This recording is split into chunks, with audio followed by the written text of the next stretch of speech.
And we're live. Hey guys, good evening and welcome to my exciting channel. We're discussing Mandela effects into the life. Thanks for joining me today as we uncover the mysteries of the Mandela effect itself and find out the true meaning of it all. We must discover what is really happening, what is really going on here, to change these things that we know and hold dear to us. And let us help others discover the meaning of the Mandela effect and how it affects them and the price of milk. Thank you. And be sure to hit the like and subscribe down below.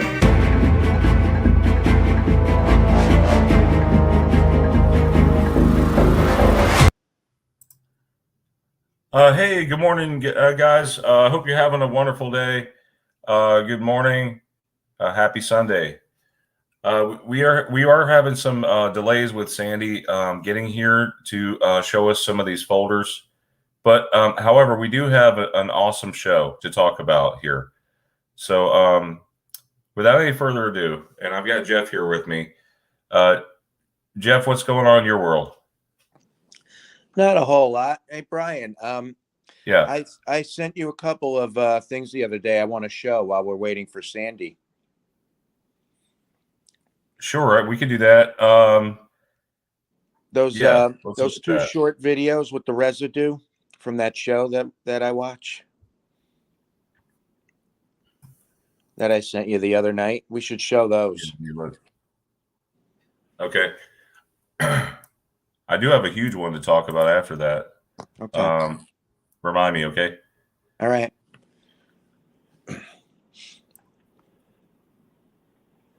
All right. So hope everybody's doing well out there. Jeff, you want to do some shout outs while I'm pulling this up? Can you see the chat? Yeah.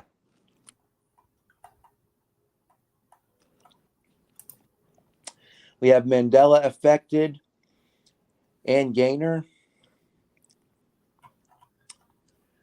Super Mario Brothers 3 and Ed Hen so far. And then we have some lurkers there. So, welcome everyone. Hopefully Sandy gets here soon. In the meantime, we got some cool stuff to show you. Okay, so this was at the end of last week's show, right? You were showing me being Erica, right? Or you were telling me about that one? Yeah, and there's residue in that show, right? Yeah, I'm finding a lot of residue in that particular show. And I sent you two of them that I think are pretty good. Okay.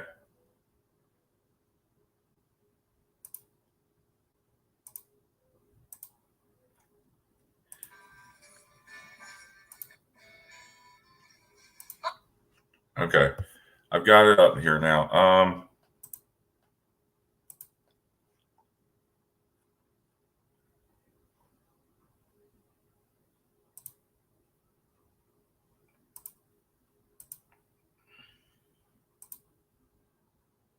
All right. So you guys see my screen?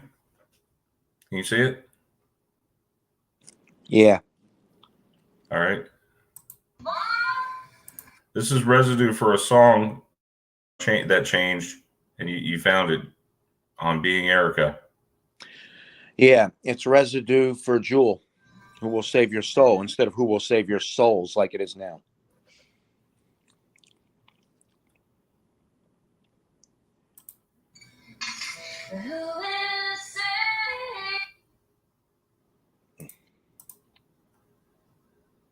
Oh, come on, it's like the best part.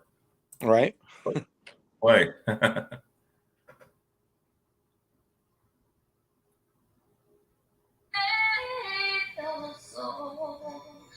She actually sold there. Did you hear that? Yep. She says it.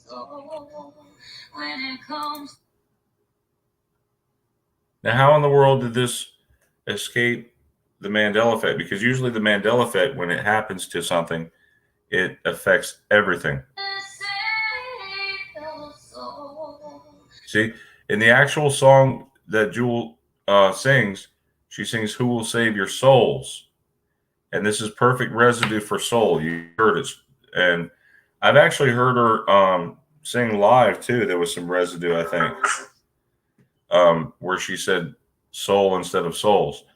So maybe the Mandela effect, maybe some things are able to escape the Mandela effect. And I was kind of wondering about that, you guys. Like, for instance, if you had, are you guys familiar with Faraday cages? A Faraday cage is like copper wire that's intertwined in such a way that it blocks all cell signals and it blocks every kind of EMF. It'll even block an EMP blast up to a certain extent. You know, some could possibly pass through.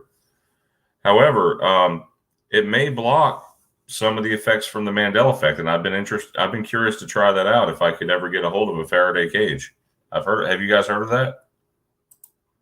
I never heard of that. Okay, so here's some more residue. I guess that this is showing the actual episode, right? So it's from season 1, episode 9, Being Erica, right? Yeah. Oh, this is for Sex in the City. Yes. Play it again. Play it again, Sam. Play it again, Sam. Were you thinking the same thing? Yeah. That's funny, Jeff. Yeah. You should use that every time. Yeah, I should. Like if there's a clip we need to play it again, Sam. I don't know why it's swirling. Here we go. You see that? Oh. Sex in the City. Play it again, Sam, because I talked over.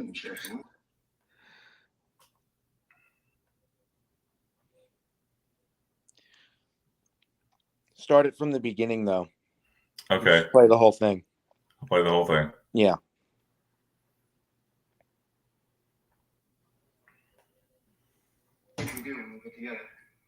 Watch me in the Sex in the City. It says Sex in the City. You guys Clearly. heard it? Yep. Yeah, very clearly. So yeah, that's great residue. Thanks.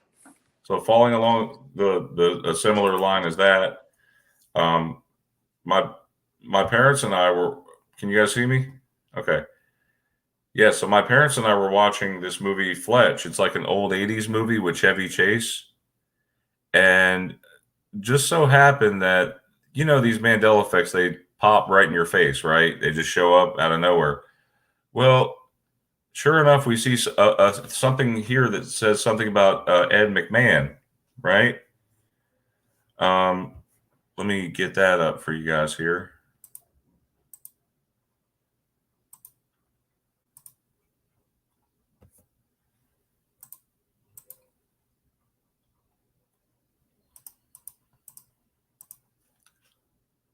All right. Whoa. Infinite mode. Okay. So this is what we saw. So from the movie Fletch, I took a picture of it. And right here, it says American Family Publishers. Okay, which is what it is now. But many, including myself, I remember him being part of the Publishers Clearinghouse. And there's even residue in like shows like The Golden Girls. There was residue there, and some other places that people are remembering that Ed McMahon used to work for Publishers Clearinghouse, but apparently he's never been affiliated with them. And I can read off this Snopes article, but I'm sure it's going to make some of you mad. The Mandela Effect, Ed McMahon, and Publishers Clearinghouse. So these are several. It gives you several reasons why Americans remember the entertainer Ed McMahon working for Publishers Clearinghouse. So it goes on to say that, see, here's the claim. Entertainer Ed McMahon was a spokesperson for Publishers Clearinghouse. It says here there's no evidence that Ed McMahon ever worked for Publishers Clearinghouse. He was a spokesperson for American Family Publishers. In old TV commercials for American Family Publishers, the word publishers appeared much smaller than American Family. Perhaps because the company knew that so many American households had confused the two brands. Oh, see, look at that. They're saying we're confused about the two brands, believing that McMahon worked for the competition. So then it says he was never a spokesperson for Publishers Clearinghouse. However, there's a large number of Americans, a large number, who believe that he was. This is an example of a false memory known as the Mandela effect. It's called the Mandela effect because of the false memory. So many people who believe Nelson Mandela died in prison in the 80s. Look, he goes on to explain the Mandela effect here, the writer of the article.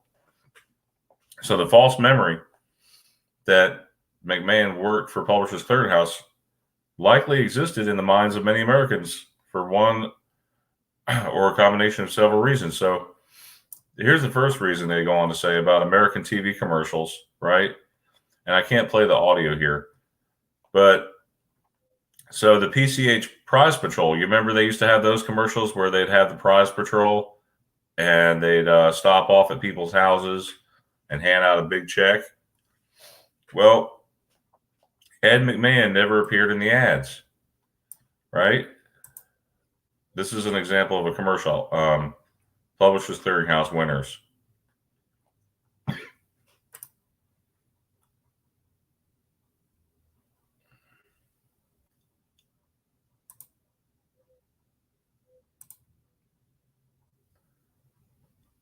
You guys see that?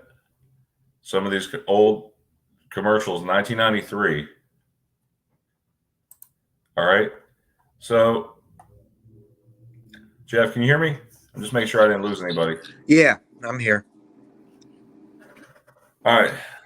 So I'm curious to know what the chat thinks about this, what you guys are thinking about this. So McMahon appeared in TV commercials for a company similar to Publishers called American Family Publishers.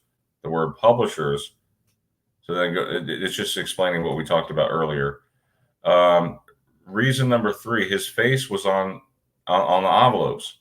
While working as a spokesperson for American Family Publishers, a drawing of McMahon's face appeared on envelopes that were sent out to American households. However, his face never appeared on the Publishers Clearinghouse envelopes because, again, he never worked for the company. McMahon hinted at the competition clearinghouse and his face on the envelopes of the old TV commercial. So, yeah, that's just like this image here. It has a picture of his face up there. You see that on that envelope? See, that's what the envelope looked like, except it had the Publishers Clearinghouse logo on it. That's what I remember. It sure enough did. In my memory, it did. And I'm sure a lot of other people's memories. So you said, Jeff, you said you had some like information on that? Like you had some DVDs that had the commercial or something?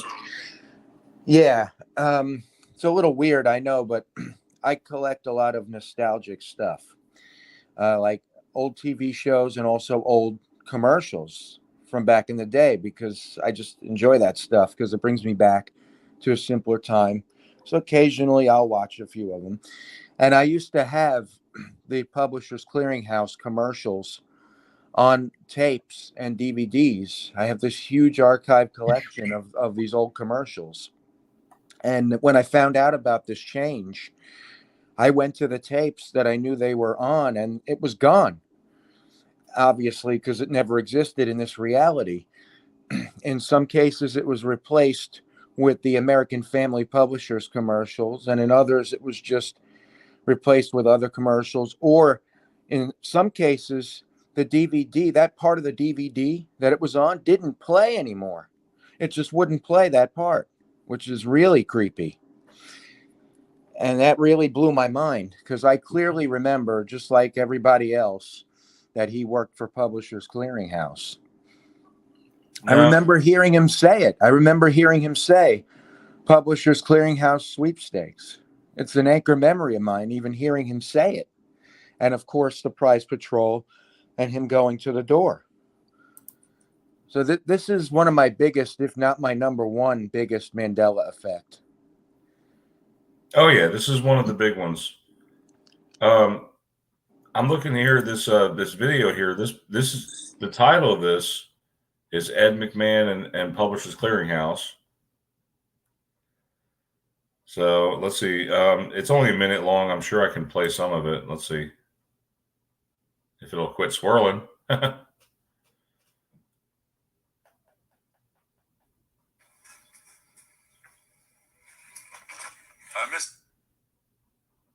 It says this is smoking gun of the Mandela effect residue. Ah, come on. Mr. Abruzzo, I'm Ed McMahon, and we're signing up people for yeah. Miss Murphy.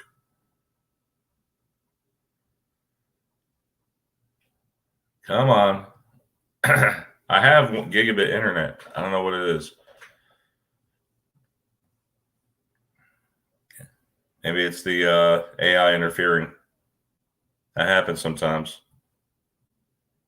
They've crashed 5 hard drives of mine. Ed McMahon, we're starting up. No.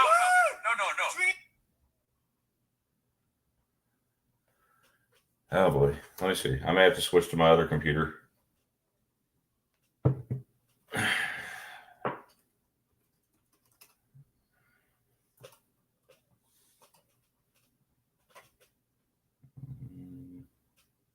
Give me 1 second, guys. Sorry about that.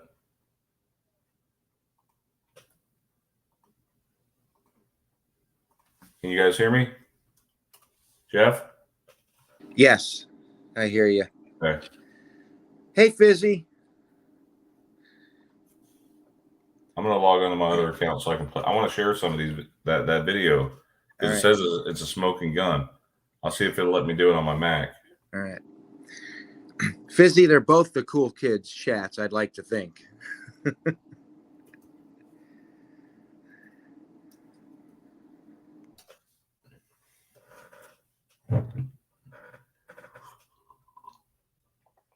Whether or not that's true, I guess, is to be determined by whoever's listening. I love that abbreviation TBD. To be The what? determined. TBD, to be determined. Yeah. All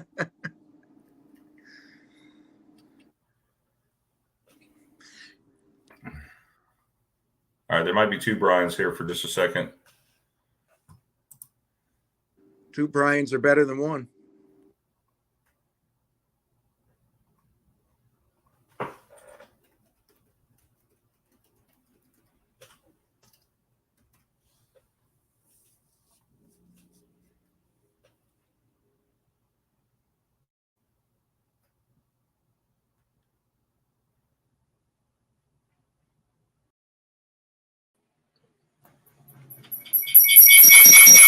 Whoa.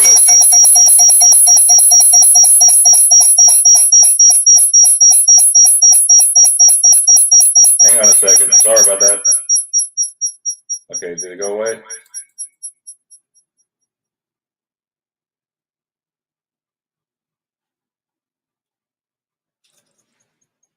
Jeff?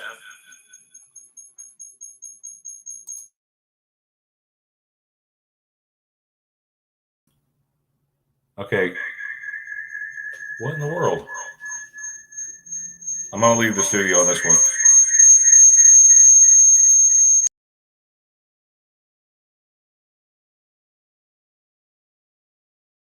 Yeah, sorry about that. Can you guys hear me? Jeff? Jeff, can you hear me?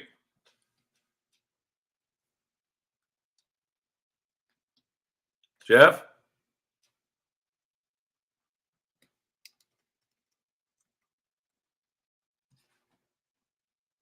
Jeff, can you hear me? Can anybody hear me?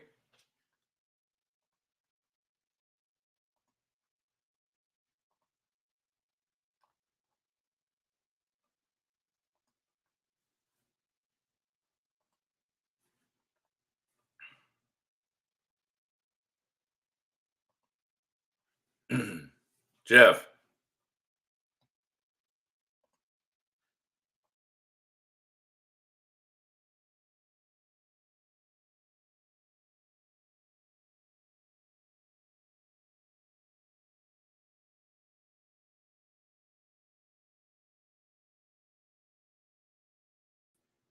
Jeff, can you hear me? Jeff? Can anyone hear me?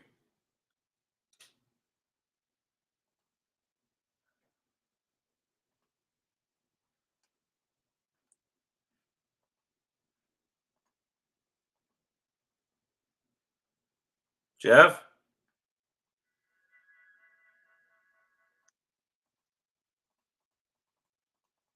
Crap.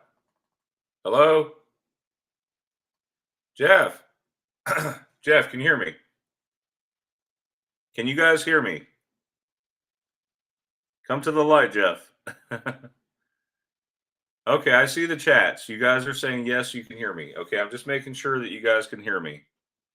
Sorry about the I had to switch computers.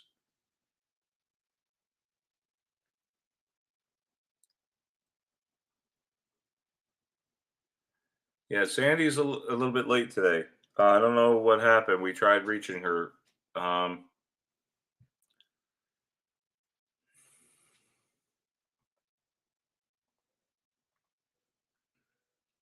Jeff, come back.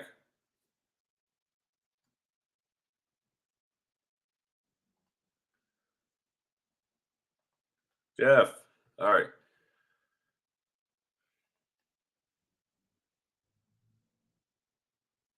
Oh man. Okay. I really wanted to share this residue with you guys. So give me just a second here.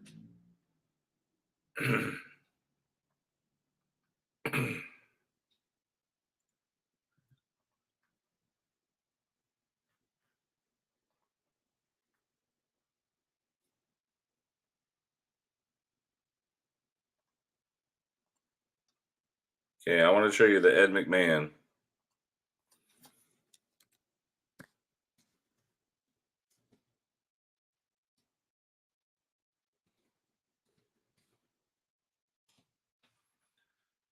Okay, give me 1 second. Ed McMahon smoking gun.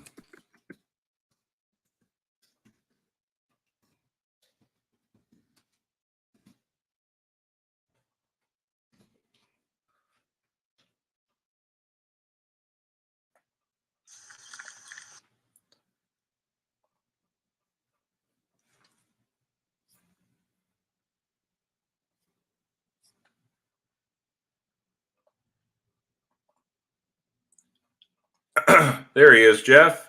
Hey, Brian, I couldn't hear you for a while there. I don't know what happened. I switched computers because the other computer was like stalling, loading the videos, and I chances are it's probably graphics because I have like gigabit internet now, so it should be no problem. Anyway, I'm gonna go ahead and share my screen right now with you guys so you can see the smoking gun evidence of the Mandela effect. Okay. Okay. Real quick, Fizzy, please try calling her. Yes. Yeah, let's see if we can get a hold of Sandy. Starting to worry a little bit. Yeah, me too. Hope she's okay.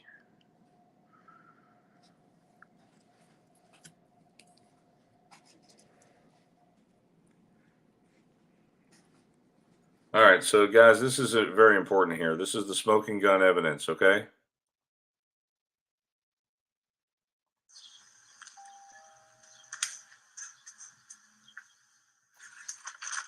Mr. DeBruzzo, I'm Ed McMahon. We're signing up people for. Yes, I am.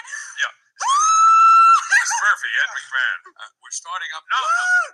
Dreams really do come true. No. Ed McMahon, see. Yes, Ed McMahon. We're having our first ever. Yes. Tuesday night at the high school. We're starting up the neighborhood watch in this area, and here's all the information. Stevie, get down here, please. No, it's just 5, 6, 7, 8.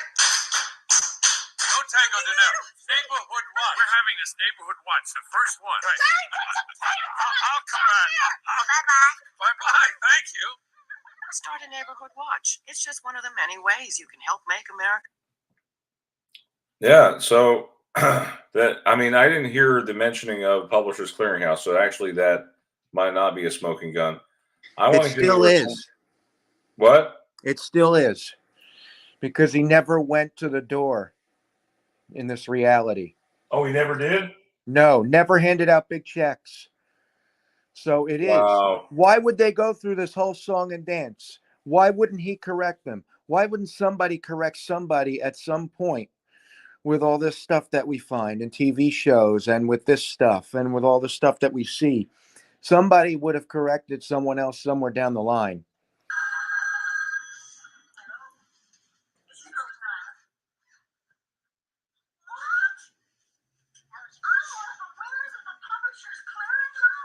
She says, I'm one of the winners of the Publishers Clearinghouse. McMahon wants to see me right away. Did you hear that? Yep, that's one of the biggest residues, and they definitely wouldn't have gotten that wrong. That show had such great writers. They knew what they were doing. They would not have gotten that wrong. No. I wonder if they even know. A lot of people really don't know. A lot of people that I know still think that he did work for Publishers Clearinghouse. And when I correct them, they come up with some kind of dumb excuse. Some kind of dumb excuse, huh? Oh, he worked for 2 companies. Or they'll make up something, without researching it, as usual, like we do. And they'll just make something up stupid as an excuse, and then they'll just blow it off. Then there's others. And you get that mentality with a lot of folks, like when you tell them about the Mandela effect. To me, it's the most amazing and interesting thing on the planet. I would say it's applied quantum physics, because we really don't understand very much about the quantum, but the Mandela effect sort of maybe explains it a little bit, doesn't it? Yes, I definitely believe that for sure. I mean, history's changing. It's like that. It's reminiscent of that Back to the Future scene where the principal goes up to Marty and they touch noses. I don't remember that, but I remember them being inches away. Same. And I remember like you. And you remember Marty says, well, history's going to change. Yeah. You remember that? Yep. That's very reminiscent of that. I think we have Sandy here now. Hi, Sandy. Good morning. Hey, Sandy. Hi, good morning. Good morning. You went muted. Yeah, I muted on purpose because I was choking. Are you okay? Yeah, Fizzy just woke me up. That's great. Thank you, Fizzy. Thanks, Fizzy. Thank you, Fizzy. I have to upload. What have you guys been doing? We've been talking mostly about the Ed McMahon and also the residue that we didn't get to share on the last show from Being Erica that Jeff found, and it was a very good residue for Who Will Save Your Soul instead of Who Will Save Your Souls, the way it is now in the Jewel song.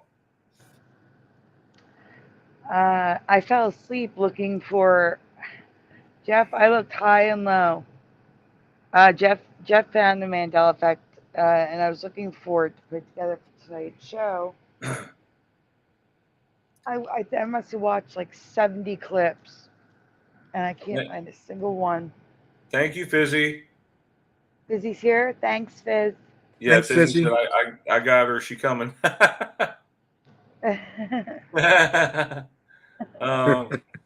So Rudy, I want to just say a couple. There's been a couple of messages here in the chat. So Rudy P says, I would get Publishers Clearinghouse in the mail.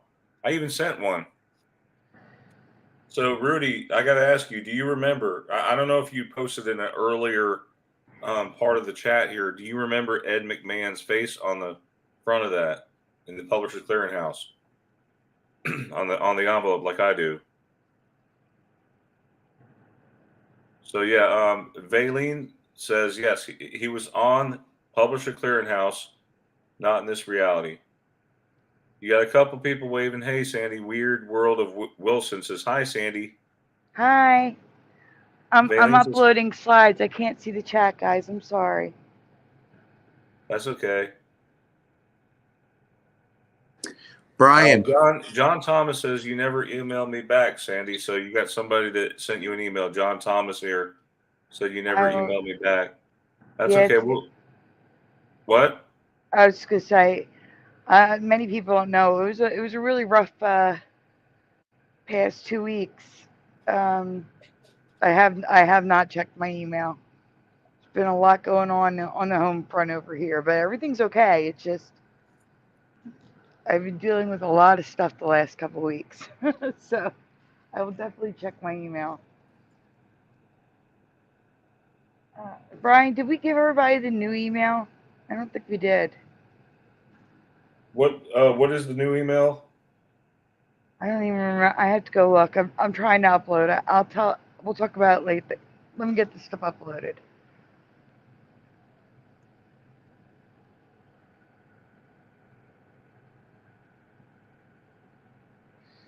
Jeff, were you asking something? I was, but I completely forgot what I was going to ask.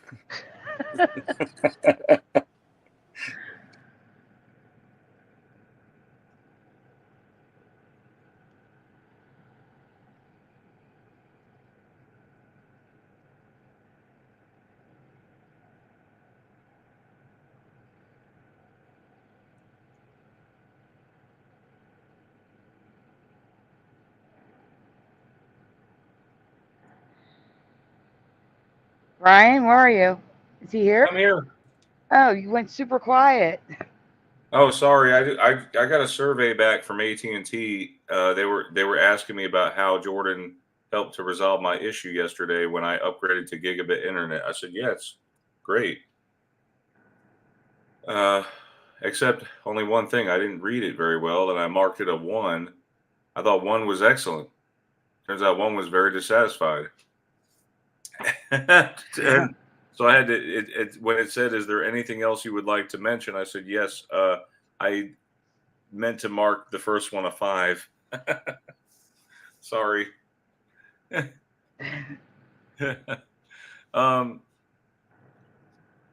So Weird World of Wilson says, I don't think history is changing per se. I think it's an alternate version of history. You get what you see, which version of history, depending on which timeline you're on. So Fizzy Pop says, my mom still plays Publishers Clearinghouse, and she remembers McMahon. So you just reminded me what I wanted to say. What's that?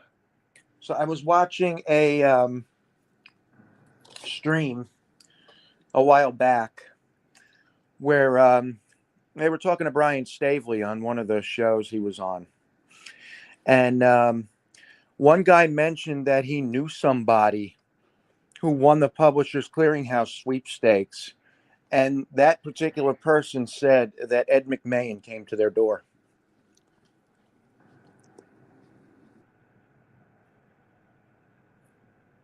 Ed Wait, what McMahon now? actually came to their door? Yeah. That's what he said, that the lady told him that.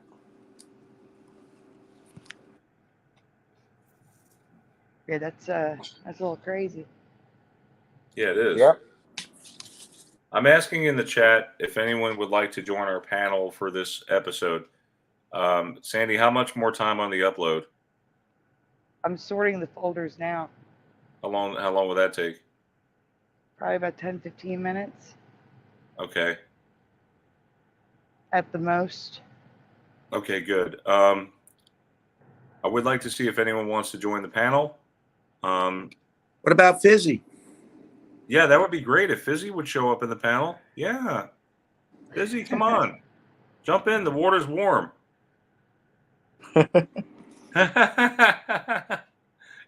You know, it's funny. I live in an apartment where they have a hot tub. You know, I know that's weird, huh? It's not like a luxury type style apartment, but they have a hot tub, and it's open all year round. Wait a minute. My How mom's can Fizzy apartment jump complex in? has that. Okay, Karen is confused, Sandy. She says there's 2 chats, Sandy's and Brian's.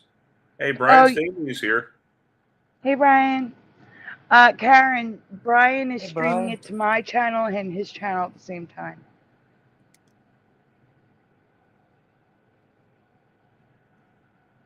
So there is 2 chats. There's a chat on my channel. Yep. And a chat on Brian's channel. Yes. It's weird. It's like this parallel universes with your channel and my channel right now.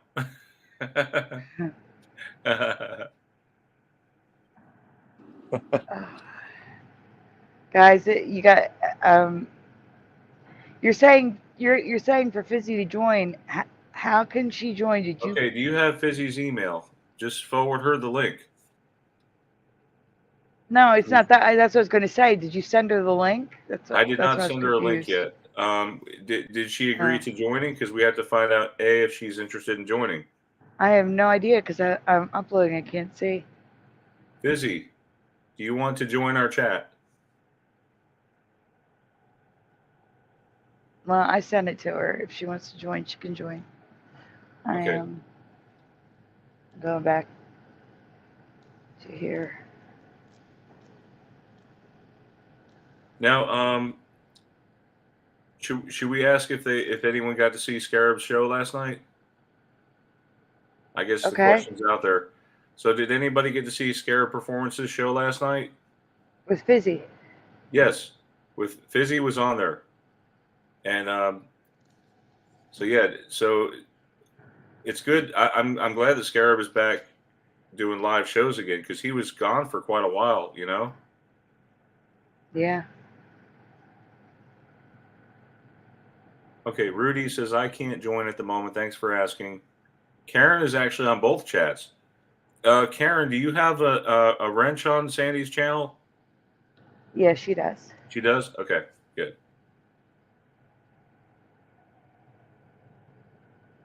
I am. All right, so we're still a good 10 to 15 minutes away from uploading, being complete.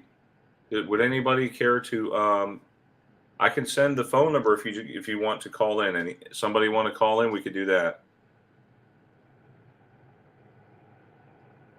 I'm curious to talk about either any new effects, or if you guys want to mention, you know, like your take on the Mandela effect, because that's the reason why we come together, because there's so many different perspectives on the subject of the Mandela effect, you know, as far as what the causes might be, or where you stand with it. Some of you guys have different backgrounds too, like the medical field, or you might be science or math, or you might be history. There's the Mandela effect seems like it hits every single one of those, you know? So we all have different takes on the Mandela effect, and I'm curious to know what yours is. Oh, wait, hold on.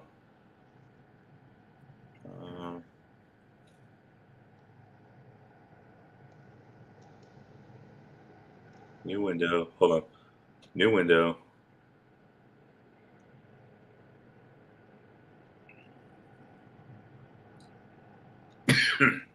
So it keeps bringing me back to the StreamYard. Give me one second. Is Brian Stavely still in the chat? Yeah, Brian Stavely would probably join us if he wants, he could join.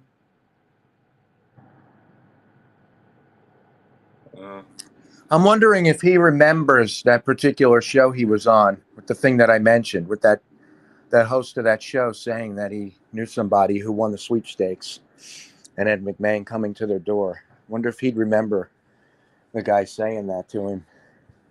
It was a while ago. It's an older show he was on. It was months ago, maybe even a year ago at this point. Hey, it's a Weird World of Wilson says Forrest Gump's shoes are muddy now when he's sitting on the beach. I clearly remember them being white shoes. Anybody remember that one? Yeah, they were white shoes.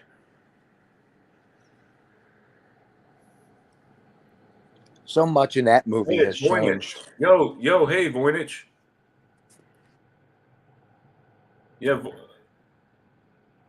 Okay, I'm gonna post the phone number in the chat. You guys are welcome to. Anyone wants to join in, we can have a good conversation. Hold on, let me bring this up here.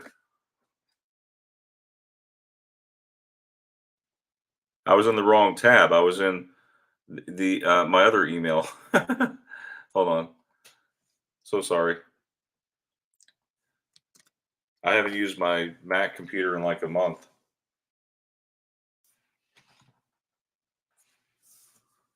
Hey, did you guys Did you guys see the phone number?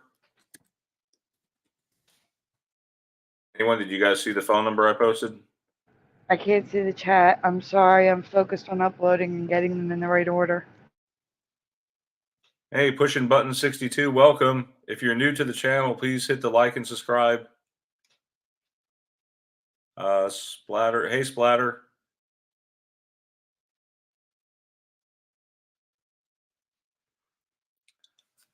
Hey guys, good to see you again. Yeah, we got time while we're waiting on Sandy to finish uploading. Just giving you guys an update. So we're probably about 5 to 10 minutes away from her uploading. We have time for one of you guys can call in if you like. And the phone number I posted, let me post it again. Okay, just in case, because it does get lost in the mix. There's the phone number to call in.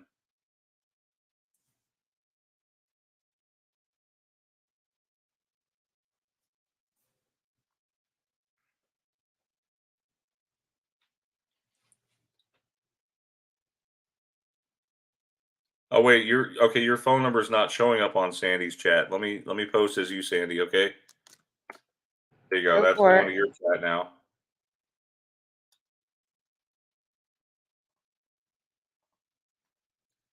Okay. So you guys see that? You guys are welcome to call in.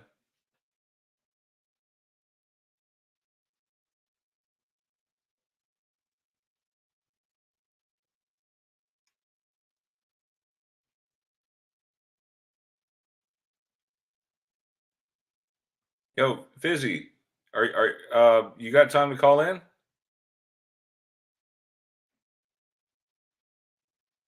Okay, Splatter says it's here now. Life is like, Ann Gaynor says life is like a new box with old chocolate covered shoes inside. That's funny.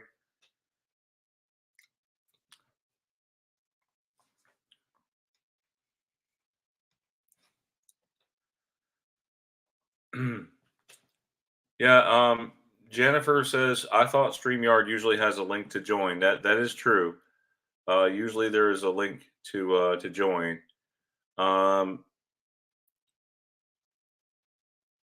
Fizzy Pop says I can't call. I don't have good service. I thought we were gonna pirate this thing. What do you mean by pirate?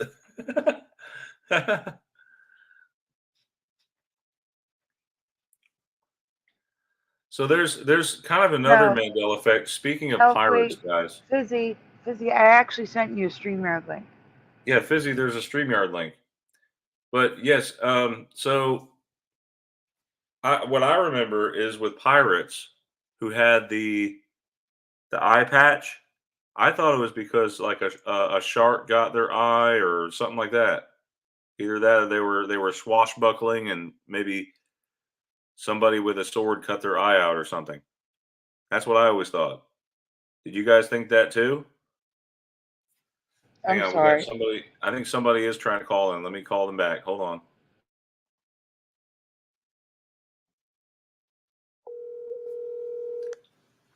Hello. Hello. Hey, caller, you're on the air. Hey, what's going on, Brian? It's nice to meet you, man. I never called in or anything. Oh, hey, welcome. Who is Sandy. who is this? I was just messing with Sandy. This is John Thomas. Oh, hey, John Thomas. Hey, Hi, welcome. John. I'm listening. I'm just focusing on the upload, but I'm here. I'm here. Hey, how's it going on? Yeah, I think, man, I think God is doing this Mandela effect. You know what I mean? I know it sounds weird.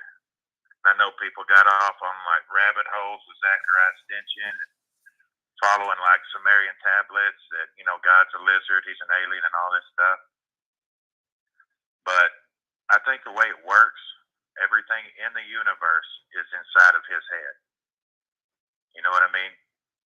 And so if there's aliens or people flying around, none of those people can be God. If you can see his face, you can't go see God. You know what I mean?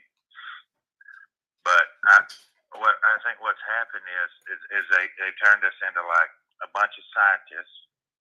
You know what I mean? And look at how much we followed science with this, you know, this lockdown crap, and it's just whatever the scientists think now. I think they were fed a bunch of information about who God is and what He wants and stuff, and they, you know what I mean? And that's why you can't convince people it's any other thing than like robots or computers or, you know, portals, or it's got to be the devil, because he wouldn't mess with the Bible if it was God. You know what I mean? But I have a massive story if you guys have time. Sure. We'd love to hear it. Yeah. When the Mandela effect first hit for me, it was 2014, right? And I planned a trip actually to Jerusalem. And I was going to keep the Feast of Tabernacles and stuff. And there's massive residue to this. And it was 2014. Nobody's talking about it. I told my brother when I got back, but Isaiah 4 verse 1 changed, like right in front of me. And I'm not lying about this. I was in a hostel with a guy that was Jewish. He was from Detroit, but he lived in Jerusalem now, and he was staying at the hostel so he wouldn't have to walk to the old city. You know what I mean? For, you know, to be in the old city during the festivals and stuff. So he's telling me like, and he was inviting me to these dinners, and there was this Filipino woman that he was having an affair with. He pointed her out to me and stuff, and he felt bad later when we got back to the hospital. And he was, you know, saying, "What do I do?" And I said, "Why don't you just tell your wife? You know what I mean? You follow the laws of Moses."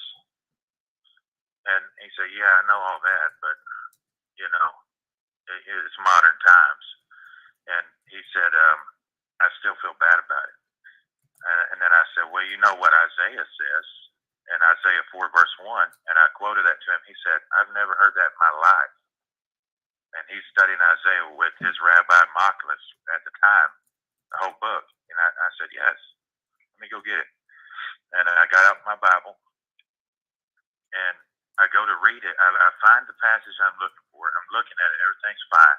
I walk over to him, point it to him, and so I'm looking at it while he's reading it, and it's changed from the point that I looked it up, walked over to him, and then showed him it.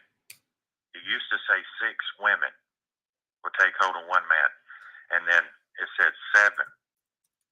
By the time I got over there, I know it sounds incredible, but like you're misremembering, I was a big time polygamist advocate. You know what I'm saying? This is a huge anchor memory for me. I was always talking about how we're dying and our women are out of control. They're shameful. You read the passage and things. So, believe me, I know what it said. I knew right where to find that verse. And then later, the residue in X-Files, there's actually a whole episode of X-Files. I didn't even know this. And I think it's season 2, The Field Where I Died, it's called. It's kind of irony there. Some people think we're dead. But the episode is The Field Where I Died. The guy has 6 women. He's taken 6 wives. He uses the verse to justify it. You see what I'm saying? Motors busting him. They're raiding his compound, and they're demonizing this guy. He's going to give them Kool-Aid if they try to, take the kids. It's basically kind of like a Koresh type of, thing that they're portraying this guy. But they quote Isaiah 4 verse 1 in that episode. It says 7, right? In the episode, it says 7 now. Mm-hmm. That's changed.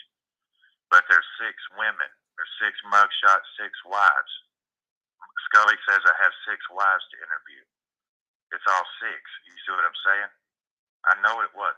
Why would the person who knew this obscure verse in the first place? I mean, there's people who don't even know it's in the Bible. He would know this verse and then let them go all the way through it. The writer would somebody pointed out, "Hey, wait a second, guys. You know what I mean? We just scripted this for 6 women. There's 6 mug shots at the beginning. There's 6. You know what I'm saying? It's all 6." And then the one time they quoted an episode is changed. They did that wrong. Someone would have stopped you. You know what I'm saying? It just wouldn't have come to your mind because people don't know that passage. But you know, see what I'm saying? You put it all together for me. I know who did. I know who's speaking to me. I know where I was. I know it's not. It's all linked in my mind. You see what I'm saying? Yeah. It's not. It's not the devil. It's not. I mean, I was at the New Swedish Hostel there on Davis Street, and to me, there's no coincidence whatsoever. God is. He's angry about things, and there's messages in this. We're being mocked. You know what I'm saying? But mainly look at who it's targeting. You know what I mean? When this thing kicked off last spring with, I don't know if y'all remember this, but that Russian invasion thing they gave us, I don't know how real it is, but they told us it was 2/22/22. The invasion began on 22. Wait, February? It began February 22nd of 22? Yeah, remember that? I don't remember the exact date, but yeah, that does sound familiar. Yeah, it was all 2/22/22 when the Russians first invaded. And how are, what I don't understand is how are they? I heard this joke on Saturday, not Saturday Night Live. It was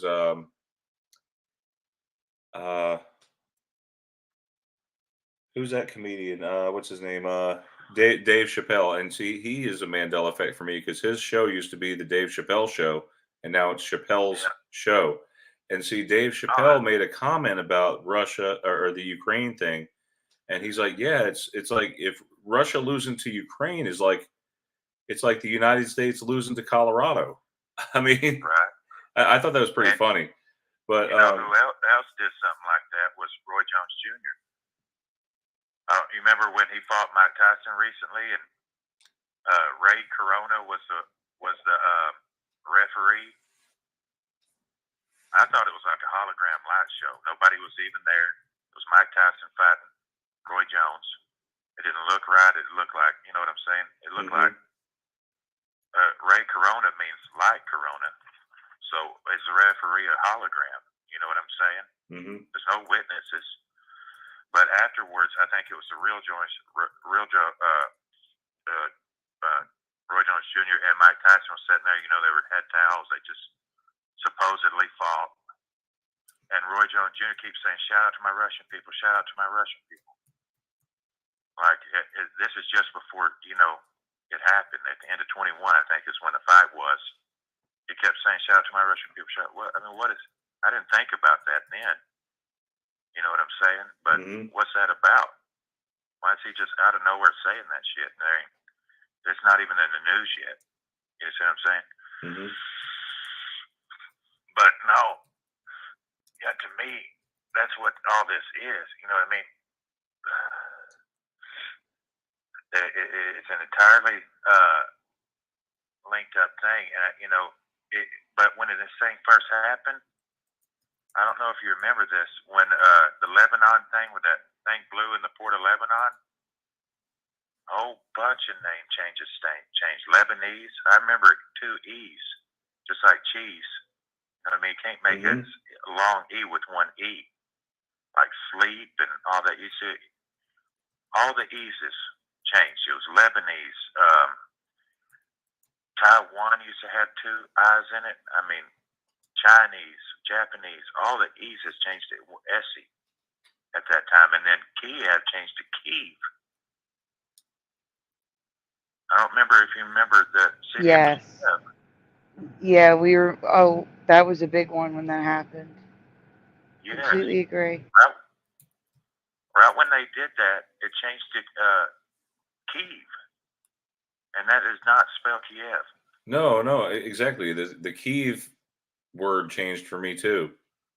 Who's doing that? That means that it's just like when the Air Force paints a target. You know what I mean? Somebody's got them highlighted. You know what I mean? They're the ones that I think scripted all this. How would, Chappelle know things coming up? So, and they're just trying to control history. And they think that's their power, because if they just kill everybody, they're going to have a bunch of news stories that they can show, you know what I mean? This is how it happened, kids.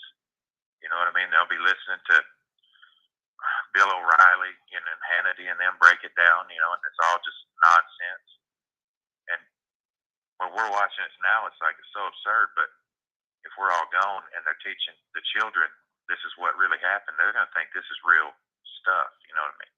Yeah. To go on further, which what you were saying, splatter. I guess that's for. Is it? I don't know the Roman numerals. I guess that's 4, 10, 10. It's 420. Oh, What is it? 4, 10, 10? I don't know. 420, guys. Do you know what that Oh, is? hang on. No, maybe that means 19. I think it means 19. No. 19. No.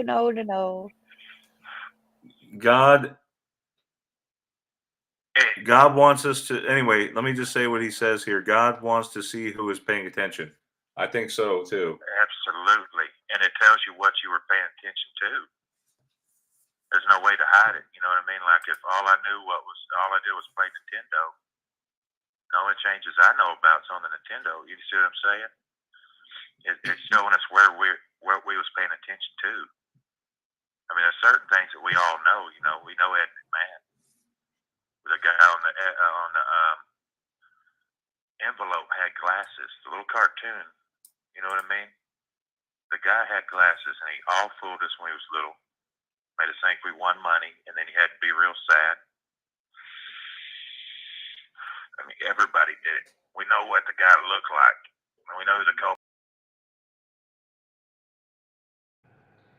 Well, we just lost Brian on the caller. John. It's just the three of us right now. Hey, Fizzy. Okay. Hey, what's up, Hey, you Fitz. guys? Thank you, Fitz. I'm not really awake either, but I saw they were looking for Sandy. I'm like, oh, I better wake her up and.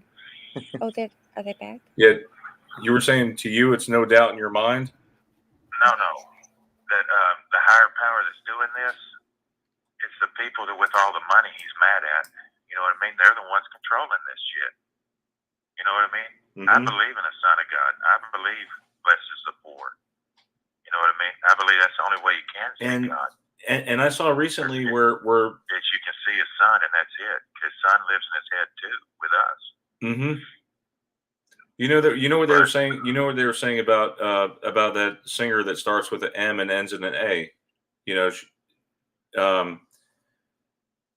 she sang Vogue and many other songs in the 80s and 90s. I don't know if I can say her name. Oh yeah, okay. It kind of sounds like Donna. I'll say that. Okay. Okay, yeah. Anyway, she came out mocking God in one of her new albums. She's back. Like somehow she's back again, and she's mocking God in her new album. And it just makes me wonder, like, okay, was she always like this, or I mean, I think they're demon possessed, and I think the demons and the angels is all us. I think it's cyclical, and the demons are like little kids that, you know, we locked in cages, we burned alive, we put microwaves and ovens, and you know what I'm saying? That's who I think those people are, and they basically, if you remind them of the people that did that to them, they've got jurisdiction to take you over. That's what I believe. But I believe if we ascend, we'll become the angels. You know what I mean? yes, It's us. And that this all starts over again. I believe not in reincarnation, but I do believe the earth resets. And if you become deified, you'll see it all happen. You know what I mean? And then this whole story is an old story that I think we've relived a bunch of times. That's why I think it explains the deja vu. You know what I mean? I can always come back when I do, and either, you know what I mean, I get taken over by my demons, or I float on. You know what I'm saying? It's one or the other, or I'll just keep doing this. That's what I believe. But I don't believe that's why, you know what I mean? If there was an alien and he said, hey, I'm Jehovah or whatever, you know what I mean? You don't bow to anybody that you can see what he told us call no man on earth Father. So that means even if he's there, you don't call him Father. Now, if he calls you up to heaven, maybe, you know, you worship him there in heaven and you call him Father there. But But if anybody's down on earth, you don't call them father nobody. I don't care who they said they was. I'm looking right at you. You're not my father. You know what I mean? And that's what I think's coming. That there's a whole nother level coming. And I think Madonna and them, they know more than we do. They've got access to the Google algorithms. You know what I mean? They know how much has really changed, how much people couldn't spell words. Immediately, there has to be telling them things. Nobody can spell this word now. Nobody can spell that word. You know what I mean? If they got programs, they know when it's happening. They're able to like be on top of it, and I think that's why they're getting like they are, hard-hearted, closed off, want to shut it down, reset. Because you remember, I mean, in 2019, Mandela effect was only getting way bigger. Mm-hmm. And 2018, this is the weird thing for me, believe this or not, but in 2018, I had never heard of the Mandela effect. Even though that thing happened to me in Jerusalem, and I told my brother, there was no Mandela effect. I mean, at all. I was living around Livingston. I was driving a garbage truck. I mean, it was real laid back. And, I mean, all I did was smoke. And, I mean, we talked about all kinds of shit. I mean, these people, we tripped on mushrooms, all sorts of stuff. You know, the guys were throwing garbage on the truck. I mean, we talked about everything. They were into all that stuff. I mean, some of them believed, you know, God was a lizard man. He was King Koopa. He was something like that. You know, he's a big turtle or something. He's some kind of reptile. I mean, you couldn't talk him out of that stuff. You know what I mean? Mm-hmm. But they would have mentioned Mandela effect as far out as they was into their stuff. I told them this stuff, and they didn't believe me. You know what I'm saying? That's what I was saying. I was saying God has the power. I don't even have to believe it anymore than seen it. That you wouldn't even know if this person showed up to you 5 minutes ago. You think you know him your whole life. You know what I mean? If he can control what we remember. I mean, I was having to grasp it then, and I was telling them on the garbage truck. They never said you're talking about the Mandela effect. They never said that. And then all of a sudden, I moved back to Fort Worth. Like I drove on New Year's. So it was like a blizzard.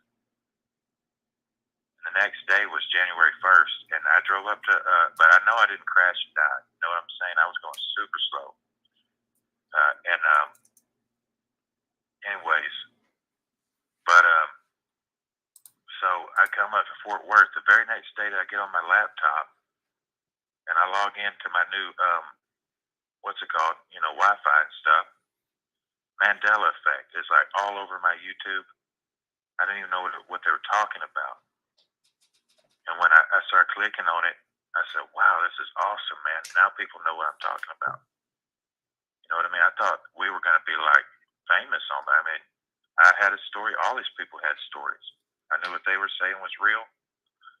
It was like, you know what I mean? It was a happy, happy time at the beginning of 2018. And, but little by little, we started noticing people's reaction. Because then I could tell everybody, you know what I mean? Man, just go on and look at it. See, they call it the Mandela effect. You know what I mean? I'm not lying. But you know what I mean? In 2018, we've seen that the reactions were, it wasn't normal. You know what I mean? Something had them. There was some reason why they were having all the same reaction to it. They were scared of it. You know what I mean? I think actually it was familiar. And I think our spirits know what's coming, and we're in denial. We know this spells some sort of doom. We've done this before. And that's what's got them. And, you know what I'm saying? Something has them. I mean, some people listen to you to a certain degree. Some people get mad, real mad at you. Yeah, and that's kind of like, it kind of coincides with the story of the sower. You remember the parable of the sower? Exactly. Some people hear it, and it'll take root. Other people, it just won't take root at all. Right? Yeah, right. Some people won't do nothing for them. Some people does a little something. I mean, like you said, I get different levels of resistance, but it's almost like you say, it's almost like scripted levels. They're all on the same page. You know what I mean? Where each one's willing to go with you, and then they all stop at the same place. There's no more it's almost like mechanical. I mean, like you say, like those different levels, those different Yes. tiers. But it does seem mechanical or scripted, you know. yeah, I think it's us. That could have happened to us, but I don't know what we did. I think it was we were discontented with the way things were. You know what I mean? I think if you're happy, there's no reason for you to ascend. I mean, you were having a good time. I mean, you might have did bad things. Think about Donald Trump and them. What does he need to be saved from? You know what I mean? They get to tell lies and laugh at us all day and pretend they love us. And you know what I'm saying? And for all we know, that there were people getting locked up on January 6th. I don't know if there was. Useful idiots that they used to make things real. I don't know. But, I mean, I don't believe in any of those news stories. I believe every bit of that. I don't even think it's their names. I don't even think those, Clapper, Mueller, Skipper, Tripper, and all that bullshit. Trapper and Clapper. I mean, do we believe that's their real names? I don't. I've always heard like this kind of echoes back to what Shakespeare said, that the world is a stage. You know? Exactly. I think they wrote this shit for themselves, probably in the 1800s, with H.G. Wells in them. They came up with them names, and I'm Mueller, and I'm Crapper, and you see what I'm saying? And who do they represent? They probably, there's probably other books that tell you who it is that they modeled those people from history that they hate. Who's Crapper? He's somebody from, caused trouble in the Roman Empire back in, and then we're going to relive him, make them relive, and the Crapper's on the loose. He's you see what I'm saying? He's money laundering. He's doing this, and then they're just toasting and laughing. And we believe we're after, these people, and we're not. I just think they're the rich people's probably illegitimate children that get to play these roles, and that's what they get. You know what I mean? That's what I think they are. And then they call them politicians. I mean, look at Tucker Carlson. How much, I don't watch Tucker Carlson, but have you noticed how much he's starting to look exactly like George W. Bush? Kind of. I'm real good with facial recognition. I'm talking about, I can spotlight. I found a guy's long lost dad one time. That's no lie. I knew it was his dad. And the guy's sort of related to me. He's one of my cousin's half brothers.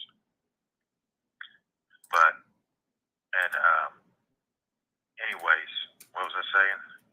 Tucker Carlson looks just like George Bush every day. I mean, they're all laughing at us.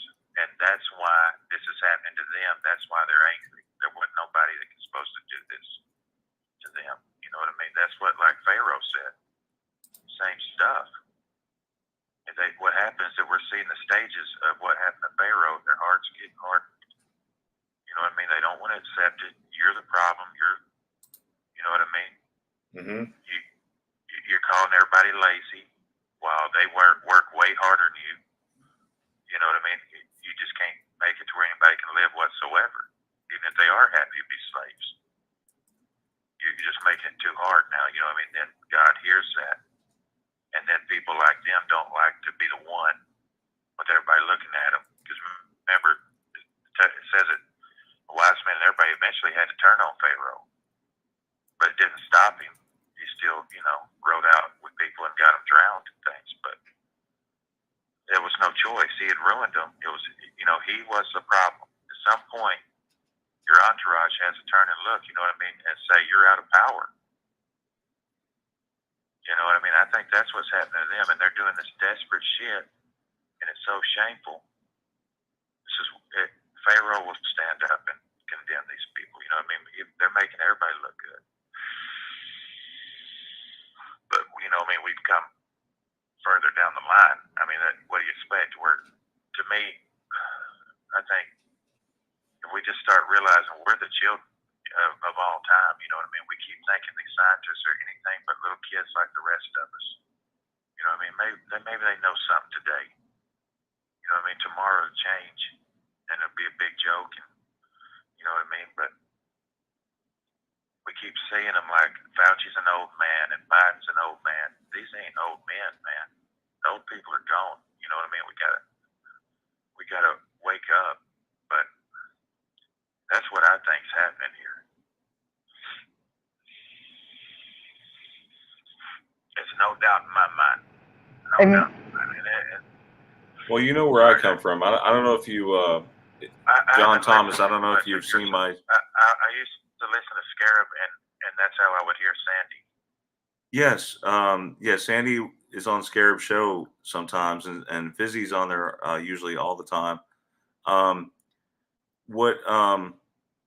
This is what my firm belief is that God is the creator of our universe, and that he's still in charge here. Even though I think Satan is causing the Mandela effects, but God is allowing it to happen right now because he's angry with us. And this is a part of what's to come ahead.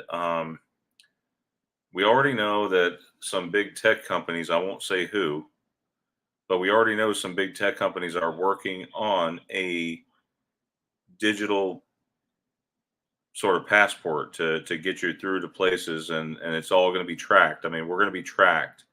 And what's kind of, to me, I feel like the facial recognition is going to become a big part of it now.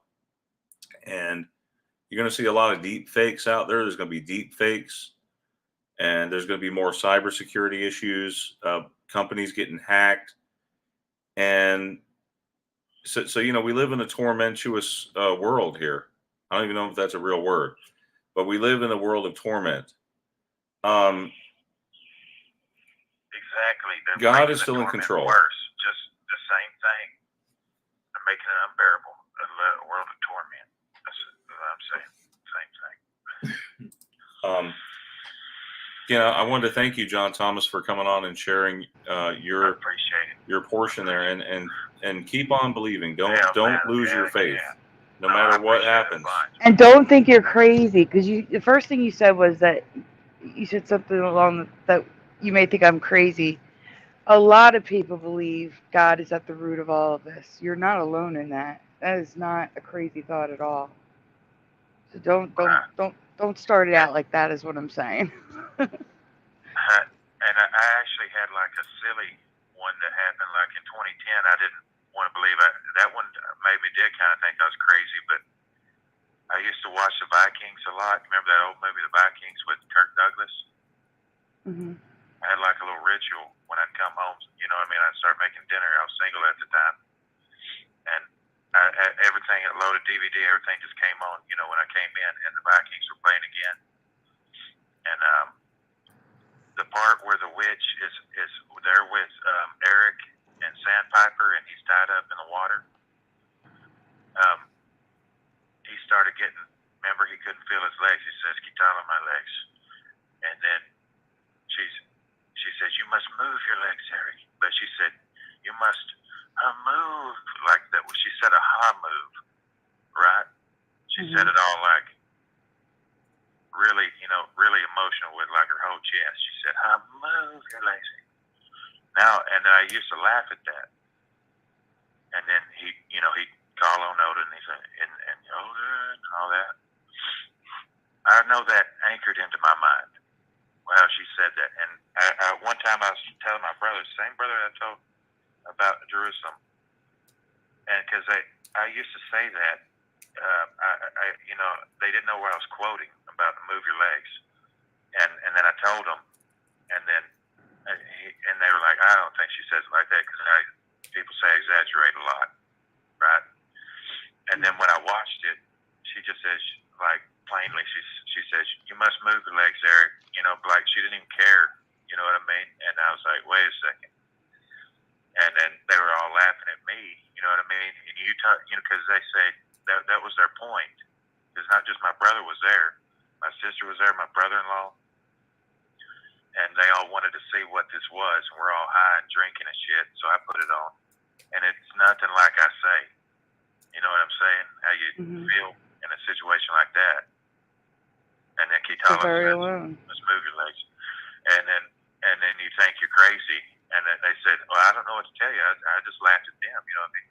They say how far out they knew I was. So I just kept telling them, I don't know what to tell you. I know what she said. We just watched it, eventually they do kind of get a little, this is crazy now. Just don't let it. I That ain't wouldn't. how she says it. Don't let it get the best of you. That's all I'm saying. Like Orla Greg here says, it takes extraordinary courage and determination to realize that you are not misremembering things. I fully believe in that. I agree with that too. Exactly. I know I wouldn't, because it was just like, I had everything set up. And usually I was using my Foreman grill. Everything was easy, and at the time. So it was Vikings every time I sat down to eat that evening. You know what I mean? Just before I rolled a joint or whatever. So I know what I'm talking about. You know what I mean? And that would always be playing. And then that was probably the funniest part of the whole movie. And the most inspiring at the same time. You know what I mean? Then he believes in his God, and he calls, and you know what I mean? I know how it went. You know what I mean? It didn't go like that. It sounds absolutely ridiculous. And he do sound crazy, like Sandy was saying, but it does feel good for people to give you the time of day. You know what I mean? Not crazy. As long as you don't, go see one of them, they won't pronounce you crazy. It's true. But there's no way you can say that. It's getting more and more dangerous to say it without them saying, you know what I mean? Dementia is what they'll try to say. Yeah, there's always going to be some kind of excuse for it. Exactly. I know exactly what she said and how she said it. She opened her eyes like real big and like moved in when she said it. Now it's all different. I mean, completely different. But we just have to trust our memories and remember. We have to trust our memories. Like, there's been plenty of times I've presented Mandela effects where I feel like I'm completely alone. Like, there might be one person in the chat who remembers it like I do. And I think there's going to be one like that today. But Morning, Dan. Morning. Oh, good morning, Dan. Yeah, But Morning, Dan. hey, I appreciate it. Yeah. I want to say I Have a blessed appreciate day, like okay? everybody coming You too, brother. over Thank to you. the show because I fell asleep. I really appreciate that, guys. Thank you. Well, Very Brian nice was of you. asking me what pirating means. And Hey, Sarah, pirating is welcome. basically when I send the link to all my friends and we take over the show. we have taken over your broadcast. It's happened in the past. We're real good at it. We're very proficient pirates. That's good because I literally was awake until about I'd say 45 minutes before the show and I crashed. I know when I called Sandy, she's just like, "Hello," and I'm just like, "Sandy, everyone's looking for you." She's like, "Why?" Yeah, and I was like, "Oh my god, cute." Why? What do you want? Oh, I was like, busy. Why are you calling me on the phone? Well, I like how they added FaceTime audio only, because sometimes when you don't have service, you can only FaceTime, and sometimes when you just don't look right, you're like, I don't want to FaceTime. So I thought that was kind of cool. But yeah, good morning. I didn't even know you used FaceTime, so that's amazing. I would have answered it anyway. Yeah, I popped in earlier and I was just like, wait a minute, let me check the coffee. How much have I drank? Yeah, I don't know if I gotta get to a certain level. So I was like, maybe I'll wait. Oh, okay, I've had enough, but I will probably stop and make a cup again. I still need to wake up. Yeah, I'm not awake that much either. No, we were late up late last night. Yeah, so So it's all good. really quickly, in my chat, Xavier San Diego says, "Glad to see everyone. Hey Dan, how are you?" How are you? How is everybody? Yeah, Scarab, it's good to see you broadcasting again. We missed you, Dan. Oh, thanks, man. Yeah, I don't know. I'm not doing it as much as I did before. Obviously, I work and stuff, but I am trying to, do it more often. I took a hiatus for a bit, and I just thought, you know what, I just need to unwind a little bit and think. I've seen stuff I want to broadcast about. I mean, whatever, but it's just everything's so crazy out there right now, especially since I've gotten more into the political realm of stuff. And I still talk Mandela, of course, but I've kind of changed my platform a little bit, and just because I've been talking about Mandela for like 5 freaking years, man. It's like I just have to do something else just to kind of keep it fresh. And Yeah, but I think you it were all. Yeah. you are one of the pioneers of the Mandela effect community. Oh, You thank you. started way back when, like back in what 2016 or something. I remember seeing you for the first time on there. Well, Brian, the truth is, this is Mandela fact. You want to go back to that kind of stuff, is the first time I started actually podcasting, my first ever guest was you. Did you know that? I did not know that. You were my first guest. Like the first time we were doing it, me and Life Matrix. He was like, we should bring on a guest. I'm like, okay, well, who do you want to bring? And he was kind of going out there, looking for people, and you were the first dude, man. So I was so nervous too. I was really nervous. I'd never been on anyone's show before. Yeah. You did great. I mean, we were all nervous, bro, to be honest with you. I mean, I don't know what the hell I was doing. And I was just like, well, okay. You hit the live button. I was trying to, just figure it all out, honestly. And we were just talking about Mandela stuff and whatever. But yeah, man, you were the first dude that came on to my show as a guest. So very, very, very unique. So. Yeah. I had forgotten all about that. I can't believe that. Yep. So many years ago. Yeah. And then we had other people, and then for a while it blew up, for about a year or two, with the live streaming. That seemed like the platform everybody was going to back in the day. And if you remember, it was Google Hangouts. You could just go live with Google Hangouts and stuff. With Google Hangouts, yeah, right? Yeah. And then so we had a bunch of people. Then Fizzy and I became pirates, like what she's talking about. The story is because people would, be up late at night, and they would Google Hangout live stream, and it'd be like 3 a.m. People's talking and whatever.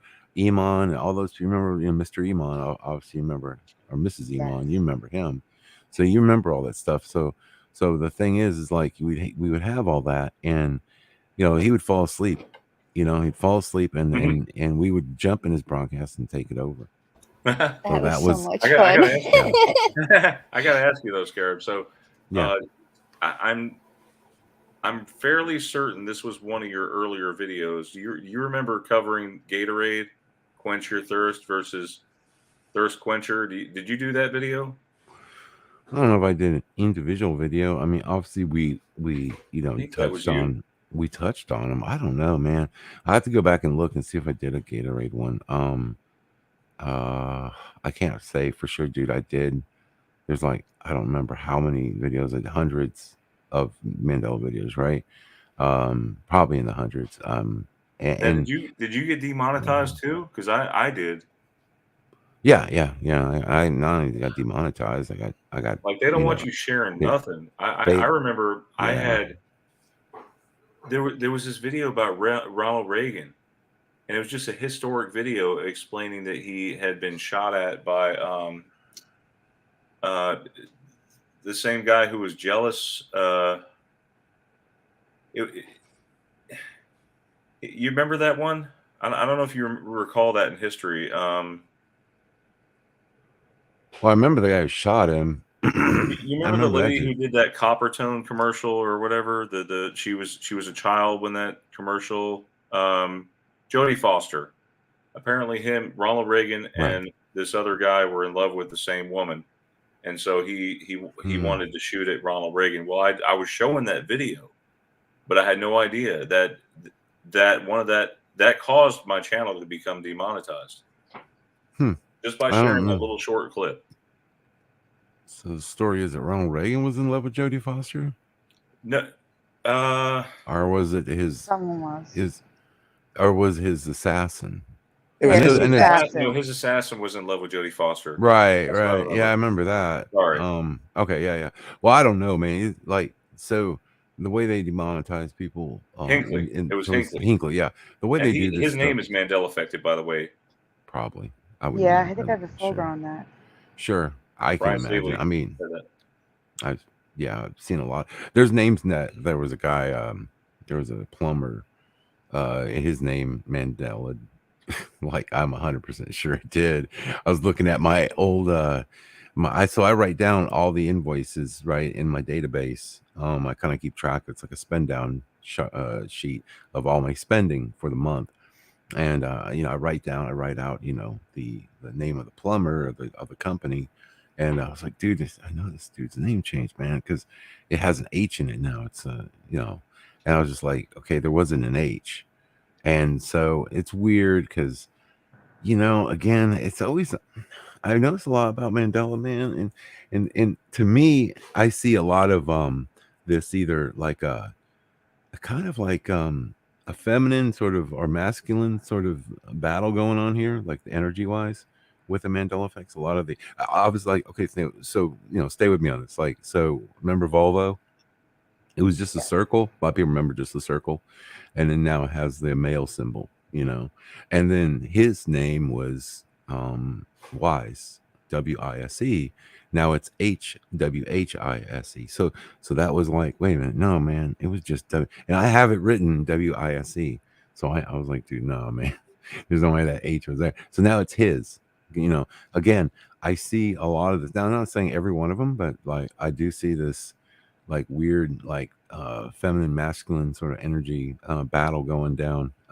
Obviously, Vesica Pisces. That whole symbolism. There's tons of it, right?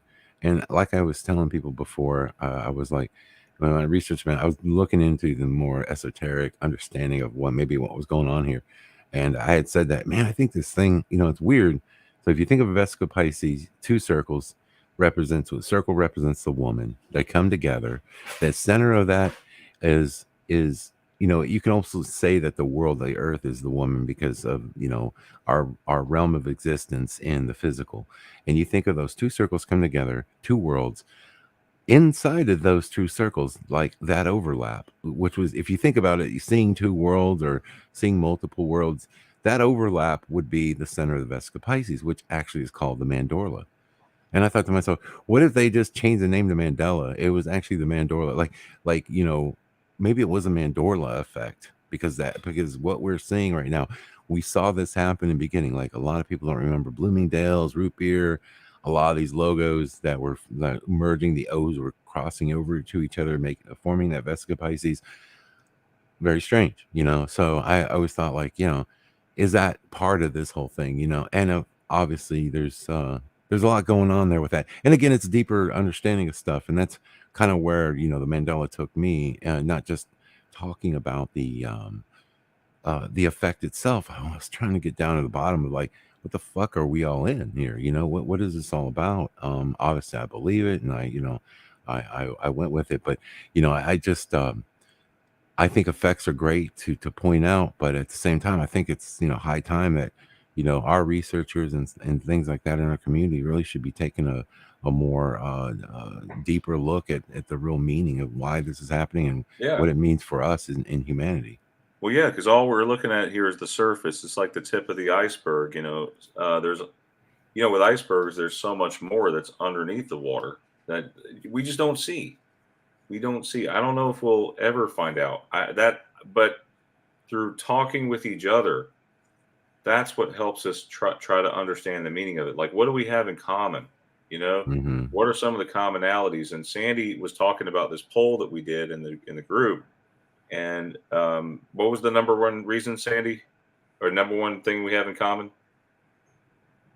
Oh, I'd have to go look again. I think it was the NDEs. I think a lot of us have had near-death experiences. Yeah. That was the number one thing that we all had in common, or most of us had in common. Yeah, I can see that. I can't tell you how many times I've escaped death. Well, that, and there's also that theory, like, if you did die, would you just sort of, would you just regenerate in a new parallel universe, right? Right. Well, yeah, if there's like, if there's another place that's very similar to this one and, slight differences are made or whatever. Again, Gordy, I think of Gordy Rose, that, Gordy's the guys, yeah, Gordy, who's like, yeah, these parallel dimensions and all this. And then he comes back later and he's like, these crazy conspiracy theorists that think that somehow the D wave is, going into parallel universes and all this other crap. And it's like, excuse my language, but bitch, you're the one who said it. on stage. Don't blame me, man. You're the one that put the ideas out there, and then all of a sudden you're like, "Oh, that's crazy," you know? Well, what the hell? Well, let me ask you, because while I got you here, Scarab. So there came this movie that everybody was really hyped and excited about. Remember? Yeah. Remember that director that he came on my channel. We interviewed him. David Guy Levy. A really great movie. It turns out that they make us in the movie, the Mandela affected people. When I say us, we seem more crazy in that movie. Like he's depicted as this sort of crazy man. Well, not really. I mean, no, not really. I didn't think so. I think what it was is, for a lot of people, they were expecting him to, like, uncover some truths about the Mandela effect. He made a movie about the Mandela effect and how could it affect someone's life, and he had to make it so that the masses could understand it and try to make money off of it. If you made a movie talking about the deeper aspects of the Mandela effect and that, what would the plot be? And you have to think about it. You have to, like, okay, you're going to fund this thing. You have to get your money back out of it, or try to.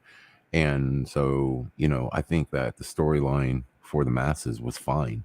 You think it was good? I think it was fine. I really, I know a lot of people were bummed out and all this, but you have to understand, like, most people are Berenstain Bears, man. That's where they're at with this. They don't know. They're not even exactly. They don't even know about, like, continents changing and the time zone being fucked up, and the like, look at the borders between states and the fact that shit's all moved around, and like, there's major physical changes that have happened, and those alone are absolutely bizarre. I mean, if you just go into, like, logos and stuff like that, well, you're never really going to see. That's, again, the iceberg analogy. You're just going to see the tip of it. You're not seeing what's underneath. Yeah, I agree. And because graphic design and logos, a lot of people could argue, okay, well, that logo has changed because the company decided to change it. And so then you'd have to go back and prove, okay, well, this is an old commercial from the 1980s showing you that the logo has changed. Then they're like, well, I don't know. So they'll just pass it off. But if you show them, like, solid stuff, like, everybody knows there were 4 people in the Kennedy car. And I think I remember you were telling people about that is one of the number one Mandela effects. Kennedy, there were 4 people in the car, and now there's 6. Yeah. You have to. No, that one blows me away. I'm like, and it's funny because I remember accepting 6 early on, right? Years before, it was like one of those, when we see it, it's kind of it's an individual thing, right? Some certain, some people will experience the Mandela effect, and I say this as an example. Remember the what was it? The which one was it? It was there was a cartoon that changed, and there was a group of people that stated that this cartoon changed back, and for me it was already that way. And I remember getting onto their show, and I remember getting kind of pissed off, like, what are y'all doing in the man? What are you talking about? It just changed back for you guys. And it didn't flip-flop. It's been this way for a while. Like, I mean, they saw another way, I guess, for like 6 months. And I remember going, are y'all crazy? Like, what the hell? Are y'all shilling? Like, what are you talking? And I remember getting, quite upset about that. And then you find out later that people actually experience their own individual reality at different times. So the Kennedy thing, I remember accepting 6 back a long time ago, when I was researching that, probably about 2010, and watching some videos, that Bill Cooper put out. And I remember seeing the 6 there. Yeah, it didn't click with me yet. I knew something was different about the footage, and I thought, but I was so focused on him saying it was a fucking driver shooting Kennedy in the head. Look, he's turning around, and then now, and oddly enough, in this reality, I think most of us agree it was probably Jackie had something to do with it. It looks like she shot him. I mean, it's so precise. So what it looks like, or what I hear now from, like, History Channel and all that, is that 3 people actually shot him, or something like that. It wasn't just one person. No, I love the AR-15 one. That's the best. That the driver. I'm sorry. The one was the Secret Service dudes had the AR-15, and because the gun was so effed up in the beginning, like it went over a bump in the road, and it went off and just happened to shoot Kennedy right in the freaking head. And I'm like, oh, get out of here. So that's that, because they heard the shots and they were like, what? So they, in their rush to, save the president, they actually shot him. And this isn't a moving motor. Like, okay, so you want me to believe this crazy theory versus the fact that they were able to snipe him out in the car and and hit him with that type of accuracy or whatever. And so I started saying, dude, you know what? The more I found out about that, and this is after Mandela, like, I didn't even know a lot of the facts about this thing. Did you know that it took 11 years for them to even show the Zapruder film? That sounds a little fishy. Okay, now wait. The day of the original film was lost, or it got damaged in the flood or something, didn't it? I don't know about that, but what I do know is that the one they presented to us was 11 years old. Okay, so there's that fact. Fact number 2. That they came out and they were interviewing Zapruder like the day of or the next day, saying that he had the film of the shooting. Now, time out. Let's think about this. 1960s technology. This isn't digital technology. You don't know what the F you got until you develop that film. How do you know you captured it? He was already touted as the guy that had the film and that one day it would be released when they hadn't even seen it, dude. You could have left the fucking lens cap on. You don't know.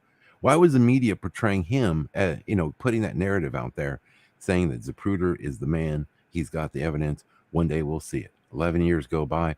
They have 11 years to doctor the evidence. You're telling me that you had 11 years to doctor that shit and make it right?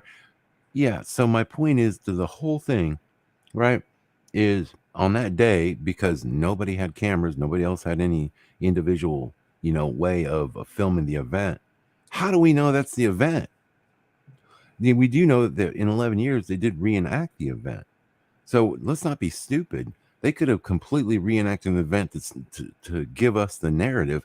It might not even happen like that, dude. See what I'm saying? Mm-hmm. That's how crazy and wild this world is when you think about it, and the manipulation goes. I mean, it's absolutely bizarre. But yeah, I don't believe for a second when they said Zapruder. I was like, bullshit, man. Those old cameras, you got to take that shit to Fox Photo and wait a week and hopefully it comes out. You don't know. Like, that's not the way it works. Anyway, so I just think that when you hear the story, you have to go deeper and look at what they're telling you and see the level of bullshit. There's a lot that came out, and I think because of Mandela, it's like some more truths kind of were revealed. I never saw the interviews with Zapruder. I never knew about all that stuff. We only were given the narrative of it's the conspiracy. So here's how it happened. Really? And the Hollywood elite gave us the conspiracy, and we don't question it. Oh, come on. Oh yeah, it's just like, yeah, we're not allowed to question the narrative. Anyone who does, like, for instance, I won't say his name, but he got sued over $1 billion, and now he's not able to talk anymore. His last name is Jones, by the way. Right. Not allowed to talk anymore. So he got silenced. Well, he didn't get silenced. You understand what Jones is, right? He could be a puppet or a toy, or you were to call it.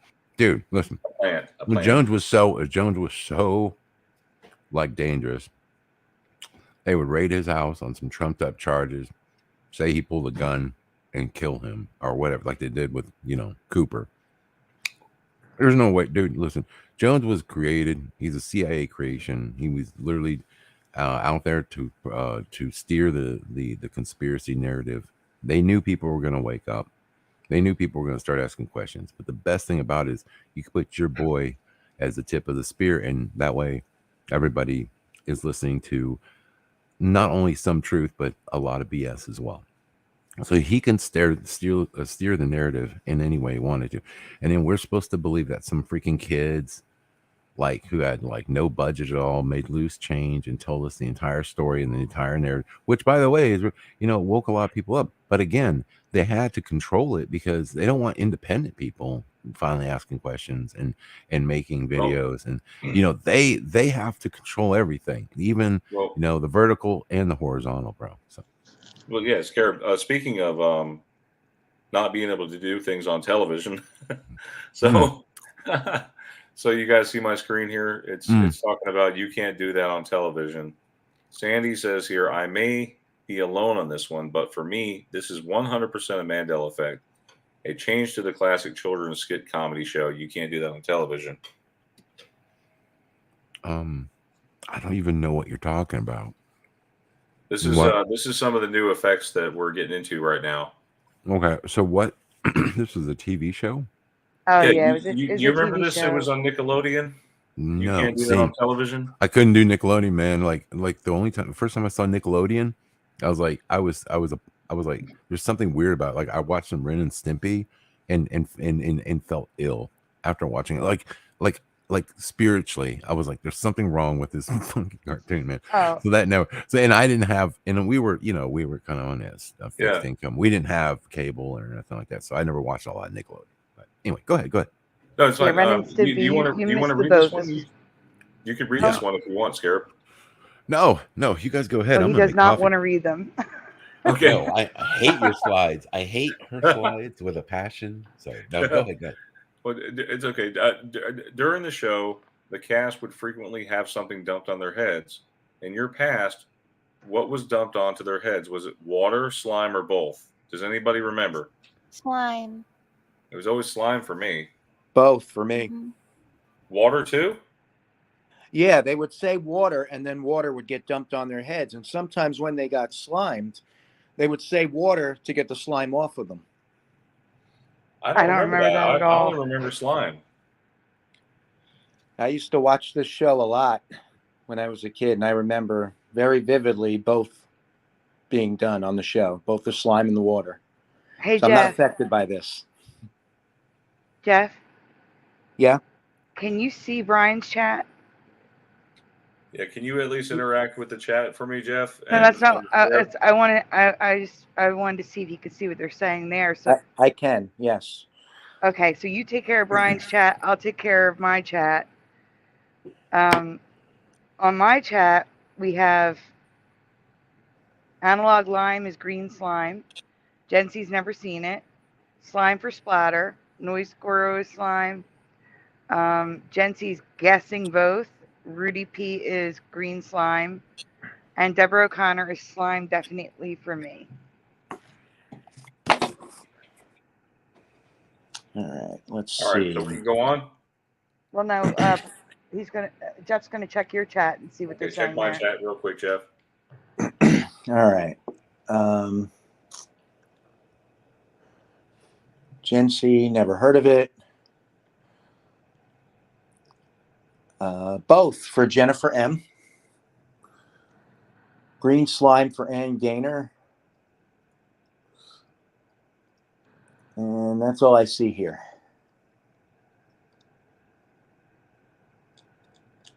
We can go on. All right. So in my past, it was only slime. I have no memory of them having water dumped on them, but I do remember them getting pies in the faces too. I do remember that.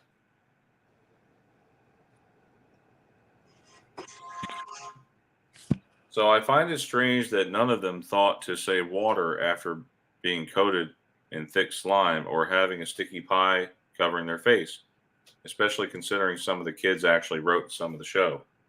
And that's the weird part. Jeff actually remembers them doing that. The entire run of the show. If someone said the word water, they would get a bucket of it poured all over them.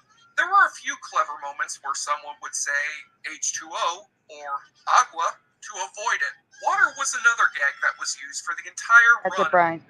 If someone said the word water, they would get a bucket of it poured all over them. Whoa. I remember that too. Apparently it loops the video. I don't know why. Yeah, it does. Yeah. It does loop. I remember that too. They'd say H2O or something else to try to avoid it. Okay. So I can't decide if this is a close-up of the weird Australia or Africa with significant portions of Europe missing. I think it's Africa, but it looks like Europe is missing. There's some weird maps in. And that was in the show? Yeah, these were all in the show. Well, the other thing is, do you mention the barf thing? Do you talk about that in here? No, I don't talk about that in here. Okay, because that's another Mandela effect. Barf Wait, what? versus barf. You What's remember? the change? What's the change with him? Okay, It used to be his name was Barf, and now it's Barth or Barth, something yeah. like that in the Mandela effect. Some people remember Barth, Jeff, with Yeah. an F. It was Barf, and then it changed to Barth. Right. Is Dan That one still I am here? affected by. Dan, you still there? I think he jumped off. Is Anyway, Fizzy here? No, man, thank you for I'm joining here. us, Scarab. I If you had can to hear me. get I had to get some coffee, man. Do you So see this map? Oh, okay. yeah. Do you Okay. see Australia? Yeah. I don't know what's going on there, but I don't either, man. Like I've always said, my biggest Mandela with Australia, and this is one of those ones where it's like, you know, those things where it's like very, very few people see it. But in my opinion, Australia is like completely up, like flipped. I know it's gonna sound crazy, but I remember Australia looking more like a heart, like upright. Now it looks like it's upside down. To me, I know it's gonna sound crazy to people, but for some reason, I remember that entire continent being it's flipped. I agree with you 100%. And you know what's weird? Let me tell you what. All right, so you know how you find, and here's the goofy part, man. Is like early on, I look for all this stuff. I used to stay up really late looking for evidence and stuff, and I would and wide and you know, and I had these crazy theories, and I was just I don't know what it was. I just didn't want to say all this stuff all the time because there's a point in me that's trying to hold on to some type of reality. It was a very, you know, weird time because you're just like, I'm out here telling people the world's changing. And then at some point you're kind of like looking at yourself like, well, fuck, man, how crazy am I? Holy shit. So then anyway, I found, I researched Google at the time. Google was a lot better place. There was a lot more information on it. But I researched somehow like the heart, Australia, the heart, or something like that. I did this Google search and I found all these people doing the heart symbol with their fingers, putting it over Australia. But the problem was now Australia's flipped upside down. And it's like, nah, man, they're trying to form the heart with their fingers to show that it's shaped like a heart. But now when it's with it upside down, it makes no fucking sense. Why wouldn't they at least flip the picture around to resemble a damn heart? And that's to me, that was evidence that there was a fucking change with this continent, you know? Obviously it shifted all over the place, and we got that New Zealand is now the land down under. We all know this, you know. Anyway, strange. Yeah. So these old maps, you know, it's pretty cool. It's yeah, what is going on with that, right? You know, we've seen a lot of strange stuff on some of these. You know, there's a few good ones. There was that one that was on the shirt that, and I'm not trying to promote anything, but I made this one for Noble. He found a pretty cool map. Anyway, yeah, but that's neat. I don't know what to say about that, girl. yeah, these are out of order, by the way. This should have been the last slide, and I think the first slide's last. So yeah, Brian. Okay. So yeah, this talks about Australia isn't looking good in location wise, but what is that shape? That's a weird looking shape. It looks like a rooster or something. Anyway, South America looks off, but Australia looks pretty isolated, like I remember, but shaped weird too. Are these screenshots, Sandy? Because they look really blurry. Yeah, they're screenshots of a show from 1979, so they are pretty blurry. Man. I know. I wish I could Is there see a way that that more AI clear. can clean these up? Can AI clean them up? No. Brian, Yeah. can you let Noble in? Noble's backstage, Sure. Brian. Backstage.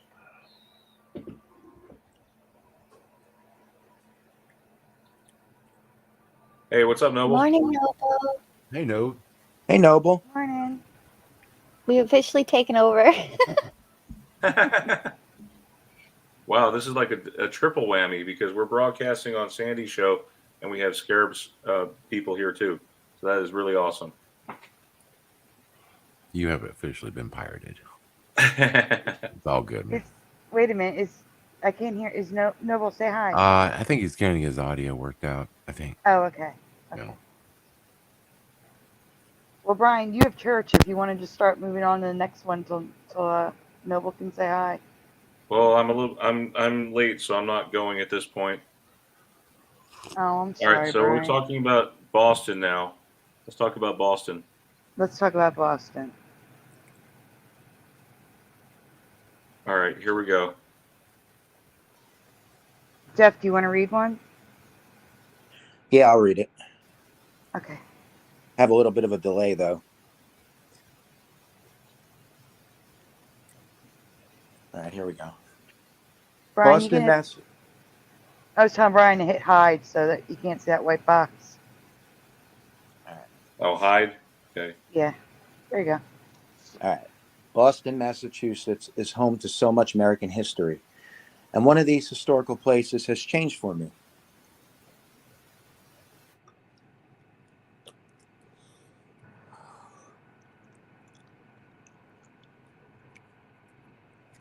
What is the name that you remember for the oldest park in America and a 1996 TV show based in Boston? The Boston Sea Blank.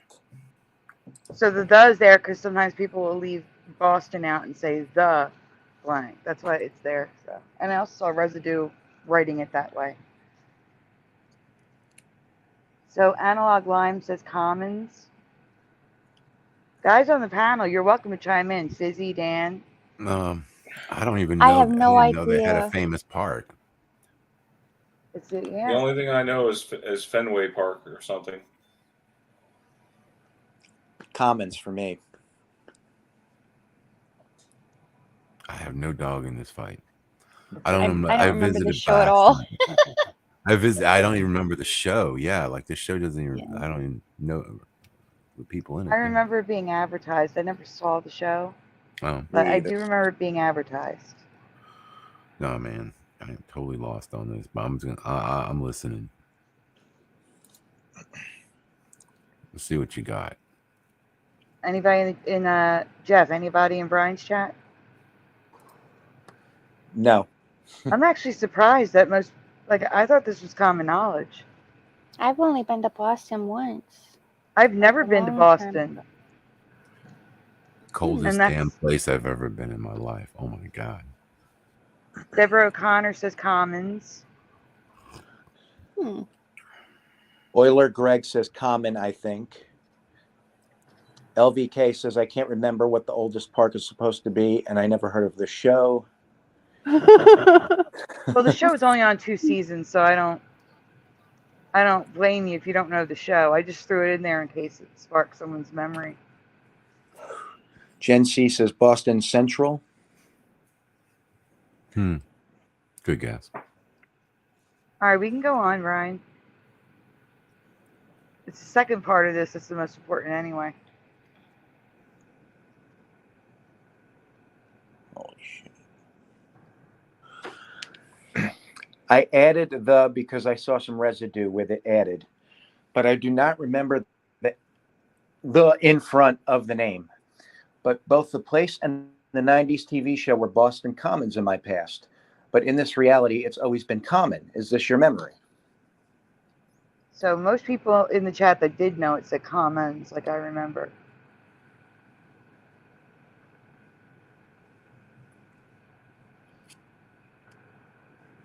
Okay, Brian.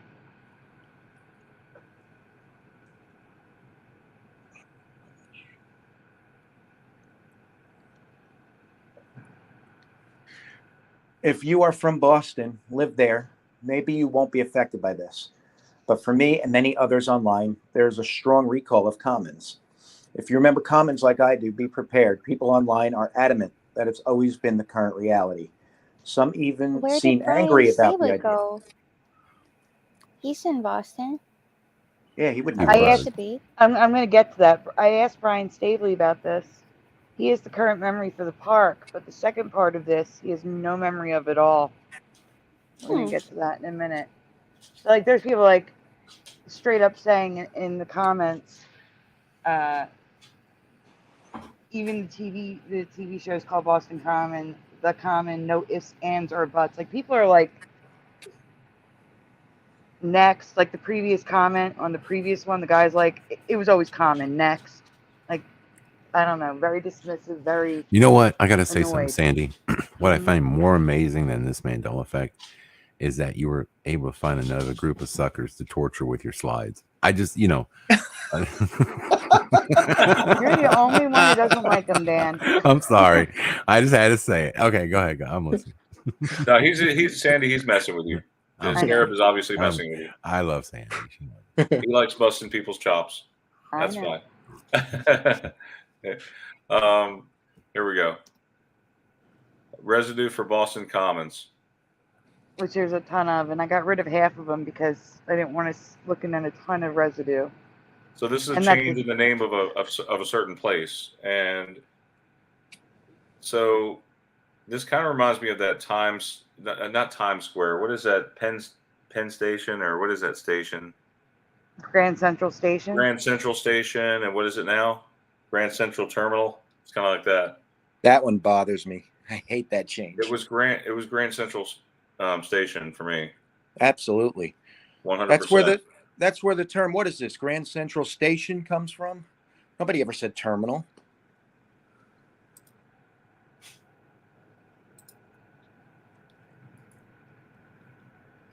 So the second part, most people will probably be able to answer.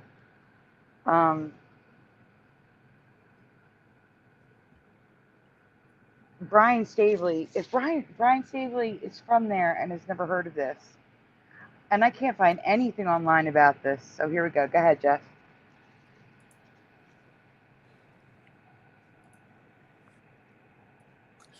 There's one more thing. I have a genuine question. I couldn't find any info online for this, and I've never heard of this before. I honestly do not know if this is a Mandela or not, so I'm throwing it to you.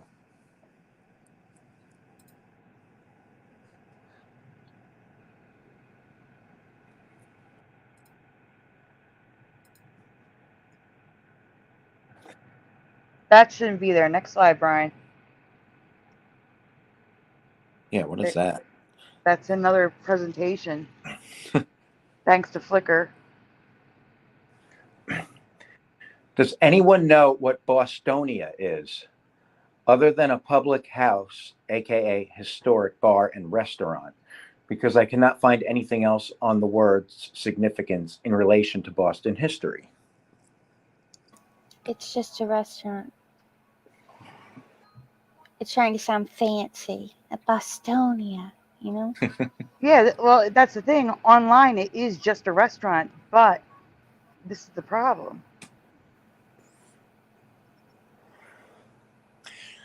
All right. I can tell you what it's not, though. It's not the original name of the settlement, which is what I believed had to be the case. Boston was originally named Tremontaine or Something Three like that. Mountains. Tremontaine or Three Mountains, named by the Puritan settlers.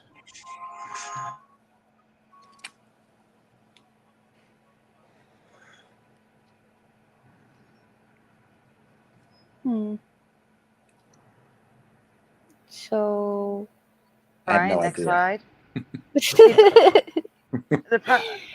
Go ahead. Today, there aren't three mountains. Brian, what are you doing? Go back. You didn't read anything. Wait, what? Was that the wrong one? You skipped the slide. Oh, I Yeah. thought that was not the one that was meant for it. It's something else. No, this is it. Go ahead, Jeff. All right. Today, Oh, sorry. there aren't three mountains. Is that the right one, Sandy? Yep. Okay.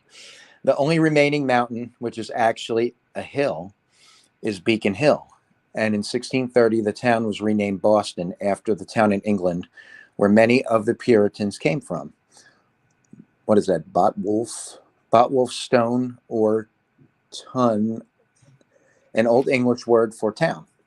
So the point is, my assumption was that originally the town of Boston was Bostonia. But no, the history shows it went right from Tremontaine to Boston. There was no Bostonia in between. This is what I'm showing you. So, next slide.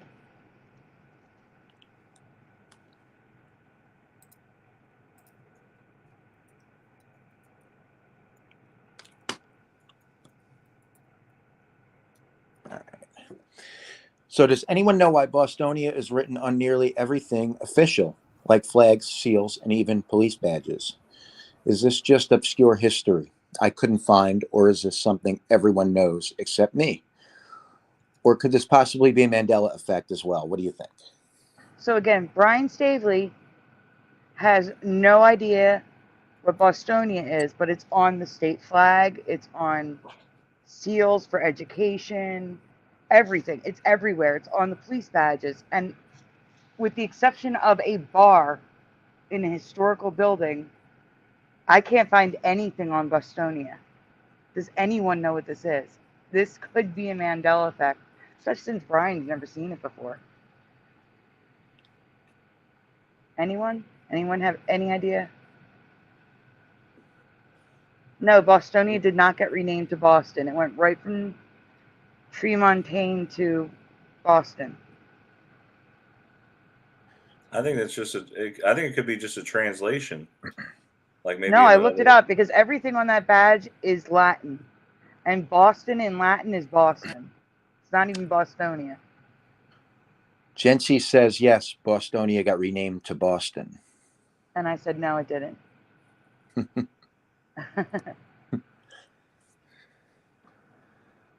Well, that's it on that slide.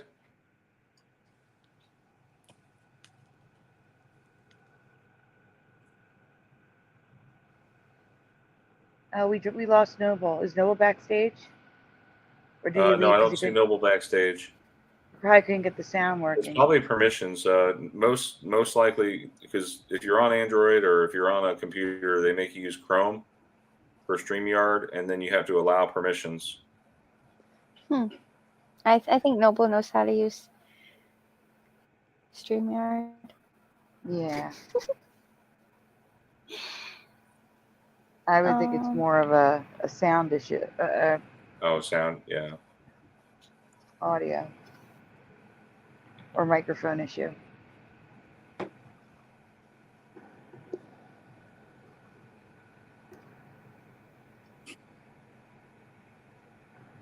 So this is where that one slide came from. What? Recently, What are those? Those are little glowing shrimp, Fizzy. No, but look at the brown ones with the little legs, Dan. They're dino flashlights. Dan, look at the little leggies. I see them. Yeah. So what you guys missed, a presentation that I'm going to catch you two up to speed. You know how like in that like tropical area the water glows, like you see it sparkly. Okay, well that happens everywhere now, including like New Jersey and Virginia and Washington State. It happens in every inch of the ocean now, and it's from dinoflagellates, algae, and seed shrimp, which is those the little guys right there. It looks like they're in a seed. So previously I've talked about that. And the little shrimp are called ostracods. So now you guys are caught up. Next slide, Brian. Cool.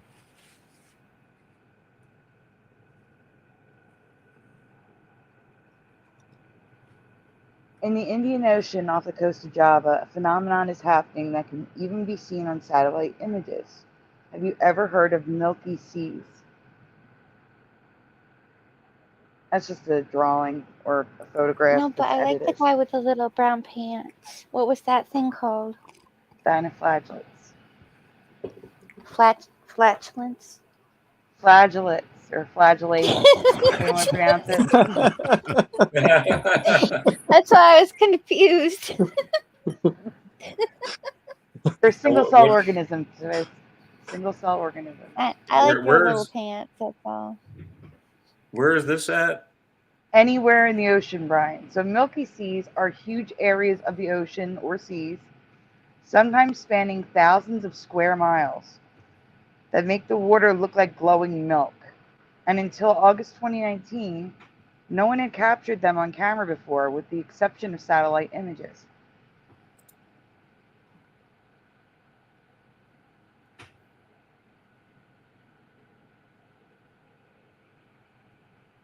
I will have a bigger close-up of the image in the top left, so don't worry about zooming in. The crew of the sailboat Ganesha are the first to capture a Milky Sea on camera. Their photos and location were then confirmed by satellite imagery, which showed the span of the Milky Sea at the time of their photo.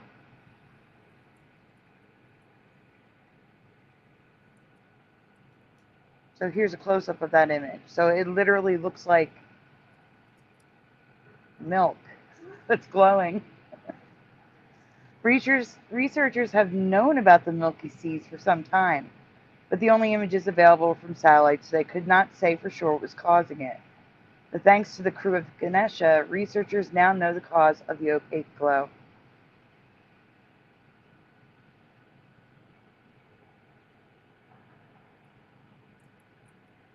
So, recapping.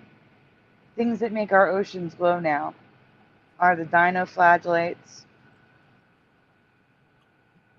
Fizzy is messaging, so it's messing me up. Dinoflagellates, seed shrimp or ostracods, algae, and now bacteria. Instead of flagellates, algae, and ostracods, seed shrimp, which cause the glowing waves and waters at the shorelines, Milky Seas are caused by bioluminescent bacteria. There are currently 30 species in the ocean that are known to glow.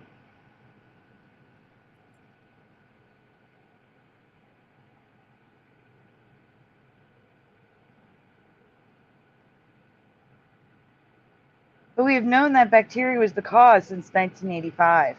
A research vessel took a sample of a Milky Sea and determined it was the bacterium Vibrio harvii, giving the Arabian Sea its glowing milk appearance.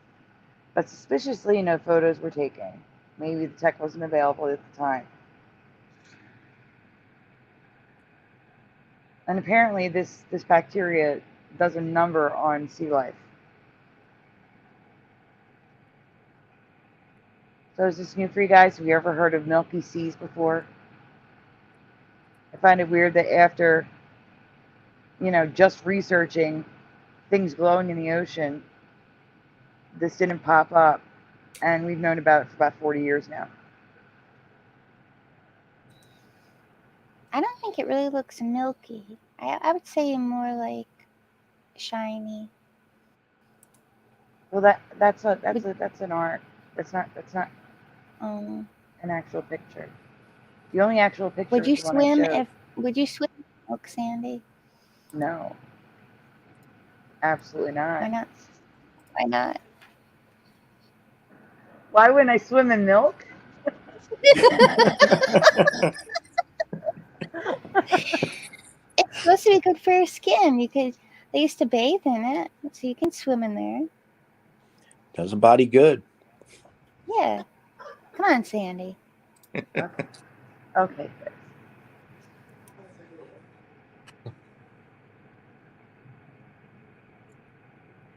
Brian?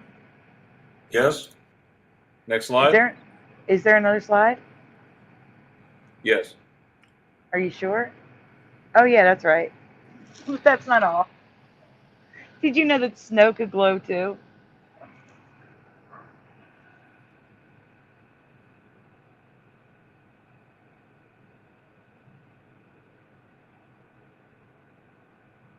In January 2022, what is being described as a rare and never before seen phenomenon, the snow started glowing in Russia. Scientists mostly agree this was caused by copepods falling from the snow, but some believe it's bioluminescent algae. Don't eat the glowing snow. No, don't eat the glowing snow. Never eat the glowing snow. No. It's probably radioactive. No, it's little shrimpies. And microbiologist Vera, Emelianenko spotted the glowing snow while out for a walk one night. She said the glow was both on top and under the snow, and she could make it glow brighter by touching them, which led scientists to believe these were copepods and not algae. Because those of you that saw the presentation, the ostracods when you collect them in water and dump them on the rocks, that makes them glow, because anything that jostles them, they glow as a defense mechanism. The same thing happens with the cope pods, so she would touch them, they would glow more.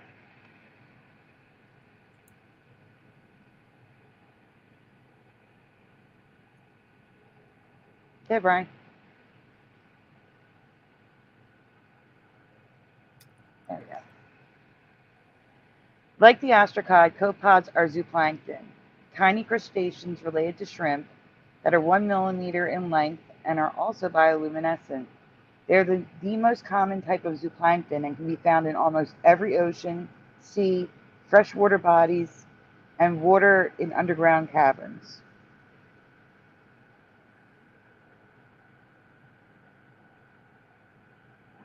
In other words, we should have seen this before. No, but why are they in the snow? Because they're so small, they probably got picked up with the condensation and then came down. But the location where this Then that occurred, could happen all the time, right? well, you would think, yeah. The location where this occurred is in the Arctic near the White Sea, so some believe they washed up on shore. Racist. Go ahead. But others believe they were picked up with the storm and came down with the snow. Whatever caused this to happen, snow glowing is now a thing in this reality. I like it. I don't eat snow anyway, so it doesn't really bother me. Can you imagine that on a Christmas tree? Can you guys That'd hear be me? so pretty. Yeah. Yes. Yes, because Francine just tried calling, and that usually kicks me out of StreamYard. That's why I'm checking.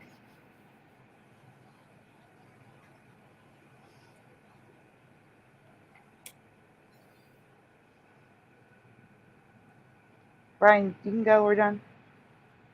Oh, we finished? Okay, that was the end of that slide? Yeah. All right.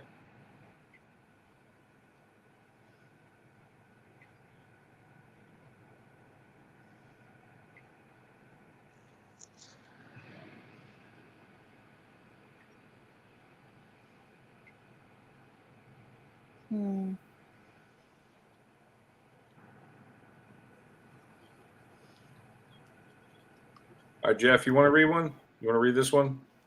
I think Dan would like to read one. Dan, you want to read? I'll read it. Okay. Fizzy, I'm going to find you. I just want you to know that. You already know where I live. Yeah, I know. You should come to Sunday Feast, Dan. Sure. Oh, man. I do not know if this has been covered before or not, but a new rainbow location has just popped into my reality.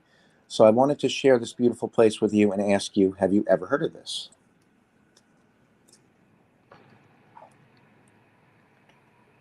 No.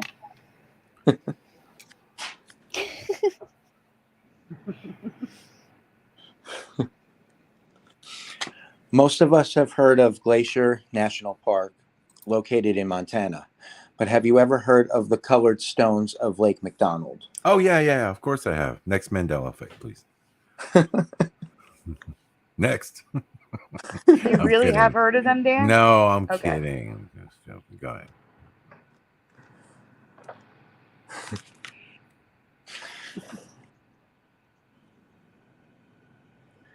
Lake McDonald is the largest lake in Glacier National Park, and the entire lake at the shoreline is covered in rainbow rocks that are made of mud deposited by a glacier over 1 billion years ago. I would have thought I'd have heard of this in my years of researching rainbow locations, but I haven't. Have you?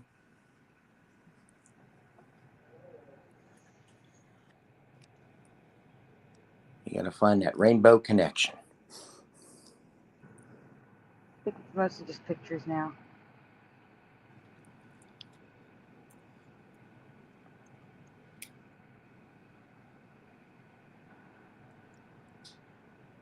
LVK says, "Oh my God, I want some."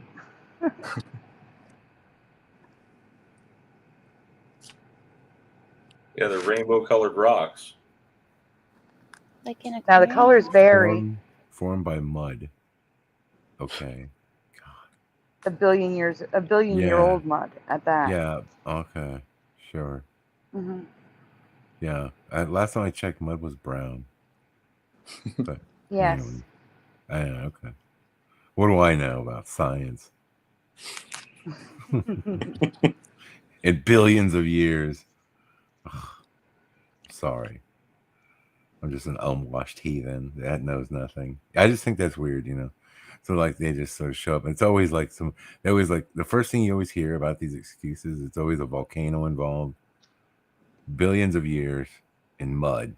I mean, pretty much everything can happen, man. You got a volcano, billions of years in mud, dude. You can just have all kinds of rainbow shit and colors, and you know, it's just amazing. Everything's You rainbow forgot now. ice. You know. You forgot ice. Glaciers are always the Oh positive. yeah, Always. well that or glaciers or mud, you can add in one you want. Yeah. Mm-hmm. So, okay, I believe it. Brian, you want to read one? Yeah. Brian, So I recently noticed some residue and changes to a few restaurants, and I'm curious what you remember. Residue merging and other patterns. I'm going to start with two lesser known restaurants, both older and both having a pattern we see in Mandela affected logos. I can't say these are changes, but you know, they are before my time, but the design choices seem unlikely for that time. So look at this one. Little Tavern Shops was a burger place in the Baltimore, D.C. area, and White Tower was a restaurant hoping to cash in on the success of White Castle. Both have the extended letters, which we see in ME logos. For example, Nestle. I was just thinking about Nestle. You know, where the N sort of covers the rest of the logo. That's interesting, Yeah. right? Again, I can't say these are definite changes, but they do fit the pattern. What do you think? Is anyone familiar with either of these? Little Tavern hamburgers. I'm jumping back and forth between the chats.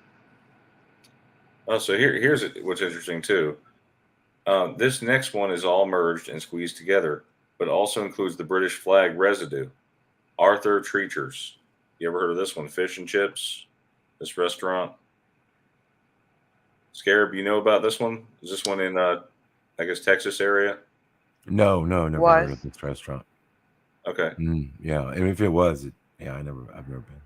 I've heard of them. They had them in Jersey, but they don't have them here in Texas. No. Okay, so they're mainly probably just a regional location. Yeah, that's good residue for the flag. I don't know how you found that one, Sandy. How did you find that one? Well, I don't know. Arthur Treacher's popped up in something. Yeah, because that is the British flag that I remember, and that everyone else remember. Now it looks like a swastika almost, or a pinwheel. Anyway, but some of their logos were more merged than others, but all have merging letters in the residue. Is this how you remember their logo? Again, the A, the R, and the T is all merged, and the T, the R, and the E is merged there. The T is cut off in Arthur.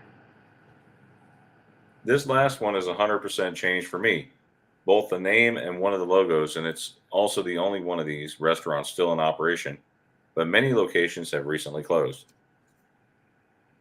Yeah, is the top logo or the bottom logo the name of the restaurant in your reality? Was it Ruby Tuesday or Ruby Tuesdays? So panel, what do you guys remember? Ruby Tuesdays. Ruby Tuesdays. I'm kind of 50-50 on this one. I am leaning towards Ruby Tuesday, but that's how I know it in this timeline. I mean, Dan? It was Tuesdays. 100%. The R looks weird though in Ruby Tuesdays, and some of the other letters like the A with those strong hooks, and even the U is kind of blocked off there, leaning to the right. Like, stay here, Brian. I want to see what the chat's saying. Jeff, can you read Brian's chat? Yeah. We have Ruby Tuesdays for Jessica. Beth Bromley says Ruby Tuesday. Jen C, Ruby Tuesdays. Jennifer M says goodbye, Ruby Tuesday. Dominic says Ruby Tuesdays. Hmm. And I want to say that Deborah O'Connor says, going back to White Tower and Little Tavern Shops, I live in Baltimore and I've seen both of these restaurants. The lettering is totally wrong.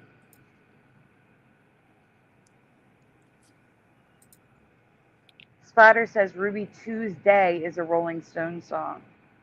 And Yeah. Analog Line says, I remember Tuesdays. And Ed Hen says Tuesdays because he put 2. And High Pocket says no S. And Noise Guru remembers an apostrophe S.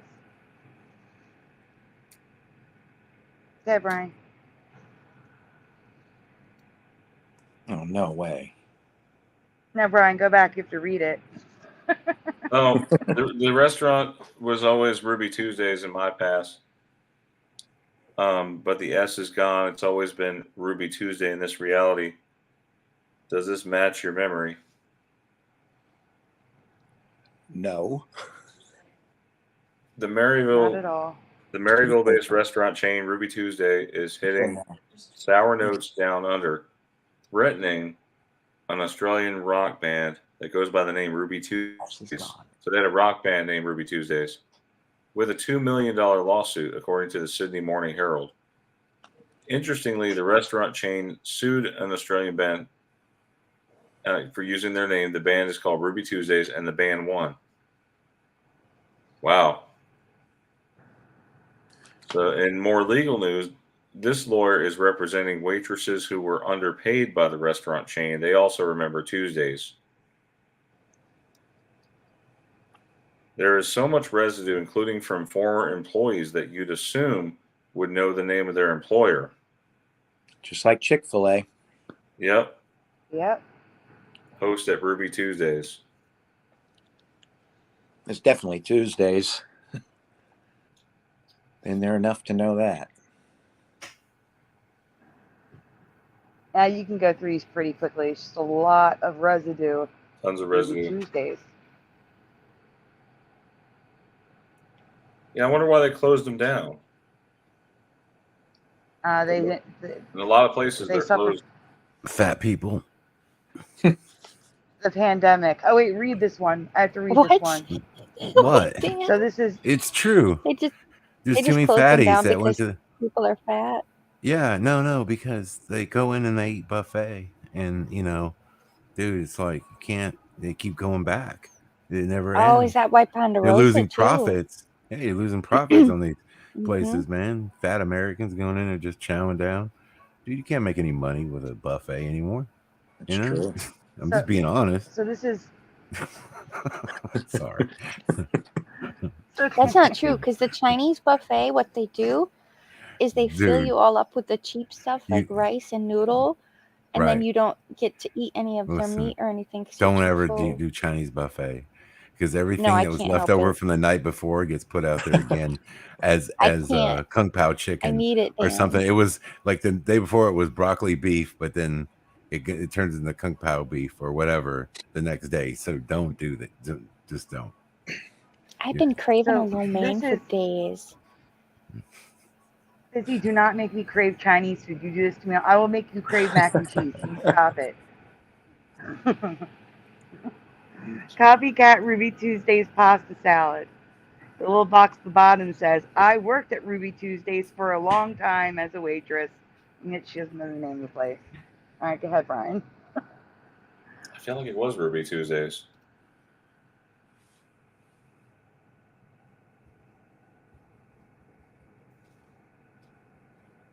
Like I said, you can move through these quickly. There's a lot of them.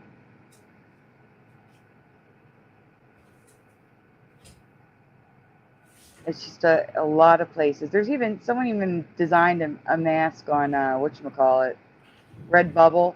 Welcome to Ruby Tuesdays. Go back. Oh, okay, doesn't matter. It's fine. So even South Park remembers Ruby Tuesdays. There's no sound, Brian. It's just the words. They said Ruby Tuesdays with an apostrophe S. They did. Like Deborah O'Connor. No, wait. Yeah, Deborah O'Connor remembers apostrophe S, and so did, I think, High Pockets. Yeah. No, Noise Guru.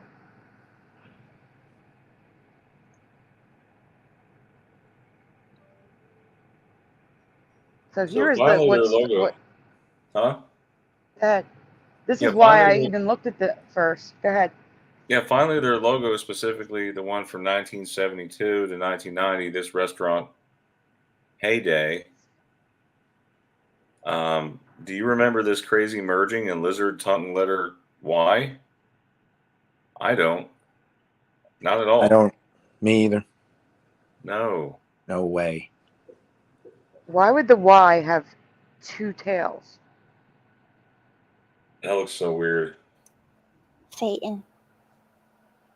Yeah, Sandy. Satan. I agree with this.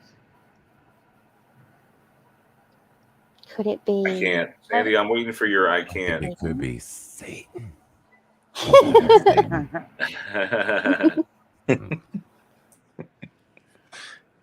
Hi, Wizardry. Hi, Wizardry. Are we down to the last one, the logos? Yeah, I think we're on the last one here. You want to explain the logos, Sandy? Yeah, I'll explain them. Yeah.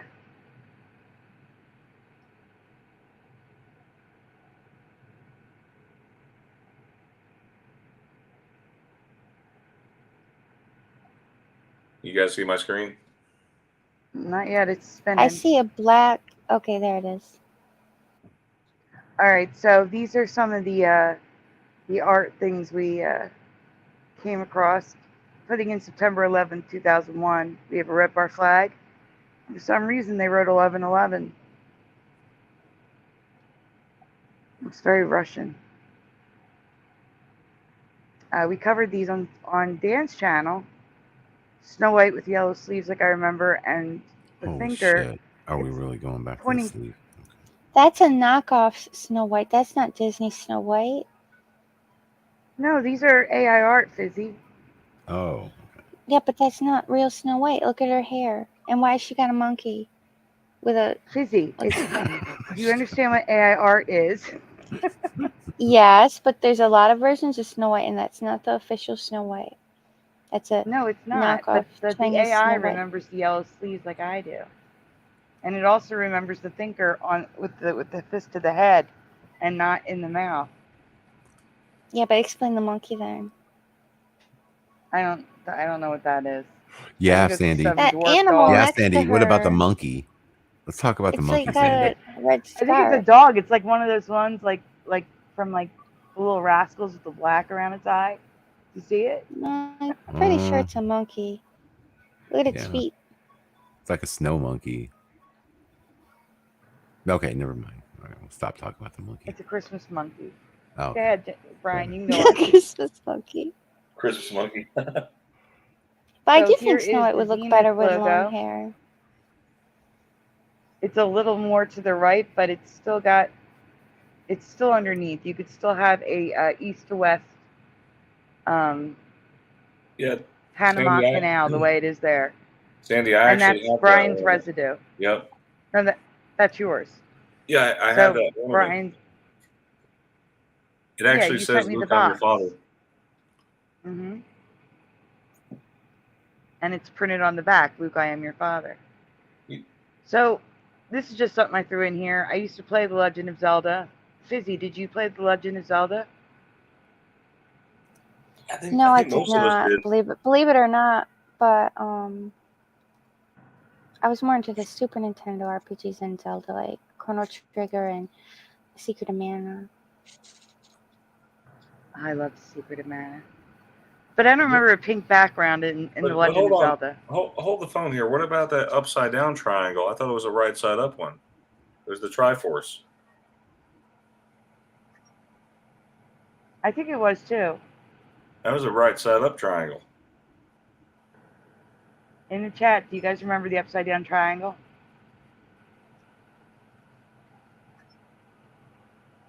I mean, they don't remember the pink. So this is old must-see TV. The T's are all cut off, and the Pepsi Challenge, E's are all crooked. Don't remember that.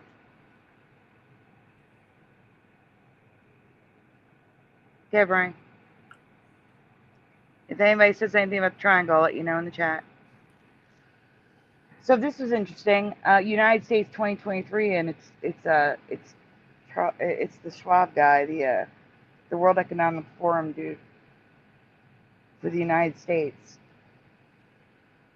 And then Brian noticed spam was merged, the A and the M.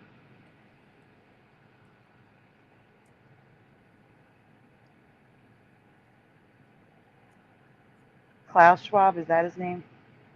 Yeah, thank you, High Pockets.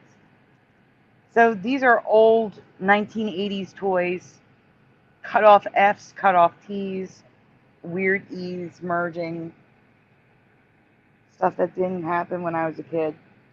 Nothing looked like that. They look like space logos, like kind of like Star Trek and Star Wars kind of logos. Mm-hmm. Now, don't they call that vector graphics in the realm of graphic design? No, vector graphics are graphics that aren't pixels. It's line graphics. Like you can adjust the lines and things like that. Whereas other image graphics are like Photoshop images are all pixels. So Tape World we've covered before with the A, but now the O and the R is connected, and I don't remember that. Slice, the LI is connected, and it's a number 1. Actually, it's an 11. The L and the I is an 11. And then Tribbles have those little things, and it's all merged with a little half I. It looks weird. I agree. It was never like that. Tape World and Slice never looked like that. Tribbles I never heard of.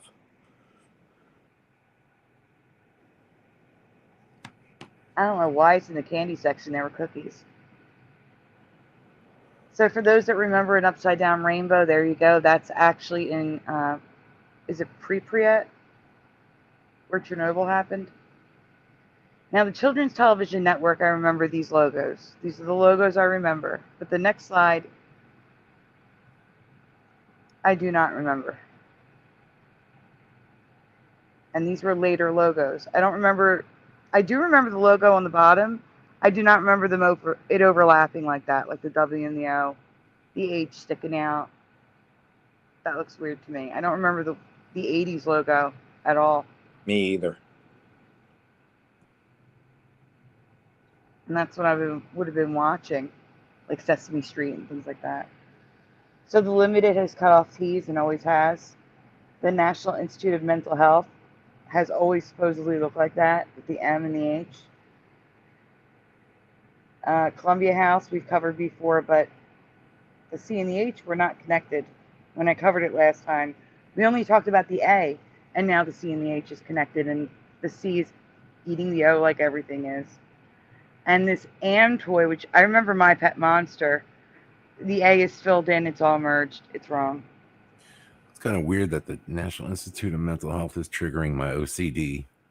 Anyway, just saying. I don't blame you. It looks like Nim, like The Secret of Nim. It does. Yeah. Looks like someone mental wrote it. So these are some old ads. I thought this was funny that they were advertising a soap to make you lose weight. Like the soap was going to wash your fat away. But the thing is, That would be when nice. you zoom in, yeah, wouldn't it? But the thing is, when you zoom in, it says Cleveland O period. Has anyone ever seen states abbreviated just the first letter period? No. That's why it's Cleveland's here. not a state, is it? No, Ohio Fizzy. It's just O period here. Yeah, I think they did that because they ran out of page or something, maybe. Oh, goodness. Maybe. I've never seen it before, though. Right. And then this really old Oriental toothpaste for cleansing.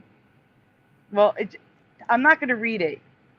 Brian, can you just zoom in on that bottom left image with the JB merging on a very old tub of toothpaste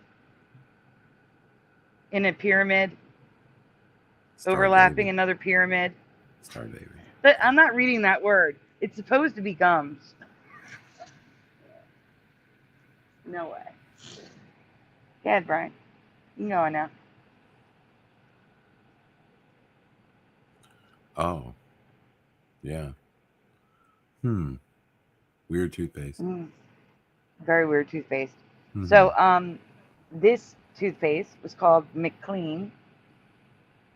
And you're going to tell me that in the 1940s, all those triangles were used in a font and a box in the E? No, absolutely not. Wait, hold up. What was And that then- other one that said Jewsbury on it? What's that all about? Where are you looking at? I think it was the last slide. It said Jewsbury. What's a Jewberry? I don't know. What? Like a Very Jew- schnozberry? Very cheap berry, I guess. I don't know. Yep. No, that's a name. Jeff, it's a name. Prepared by Jewsbury and Brown. I never heard That's of a Jewsbury. cheap berry. Explains the star right there on the front then. That sounds awful. It Jewsbury. does. That's a person's name, people. I It's know, their but it last sounds name. wrong. It does. It's so That's wrong. their name. Poor Sandy's trying to rein us all in, and we're like, what's a Jewberry? Yeah, right. Like that sounds racist. I don't know. It does. So Ticket World, that So logo's far- from 1984. We're Go ahead. doing the challenge of the week. So far, Nopal has broken his leg, broken his arm, and got shot by a gun. And everyone else is doing fine, but poor Nopal's like really going through it right now.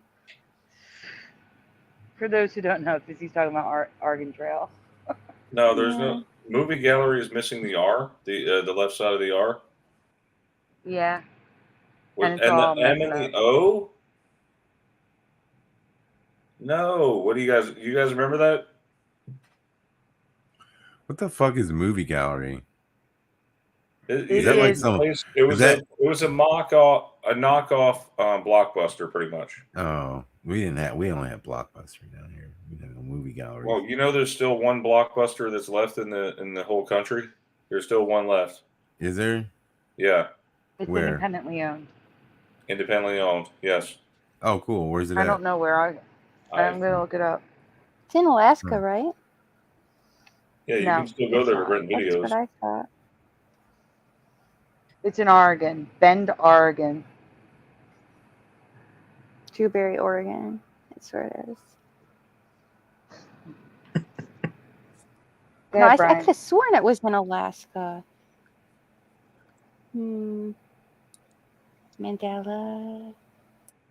That V. So this is weird. I've never seen a sign like this, and I remember Wicks and Sticks in the mall. The letters are overlapping on the sign. Has anyone ever seen this before? The flame and the S is literally on top of the other letter. Who did the Jewsbury? It's trying to burn the W. Doesn't seem very It is safe. burning the W.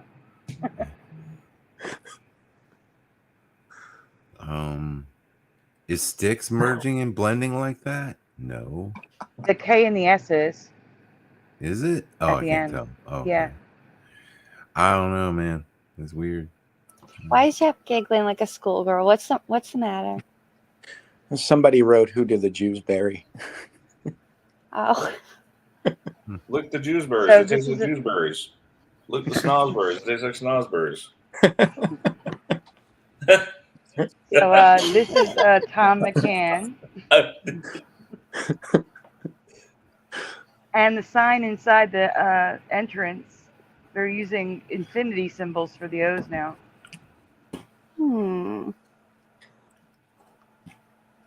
It was a shoe store?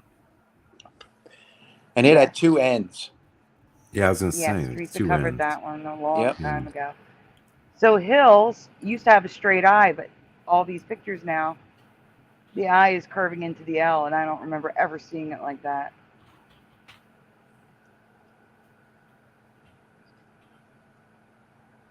Does anybody ever remember seeing the Hills logo like that with it bent in and almost looks like Halls? I don't know that store.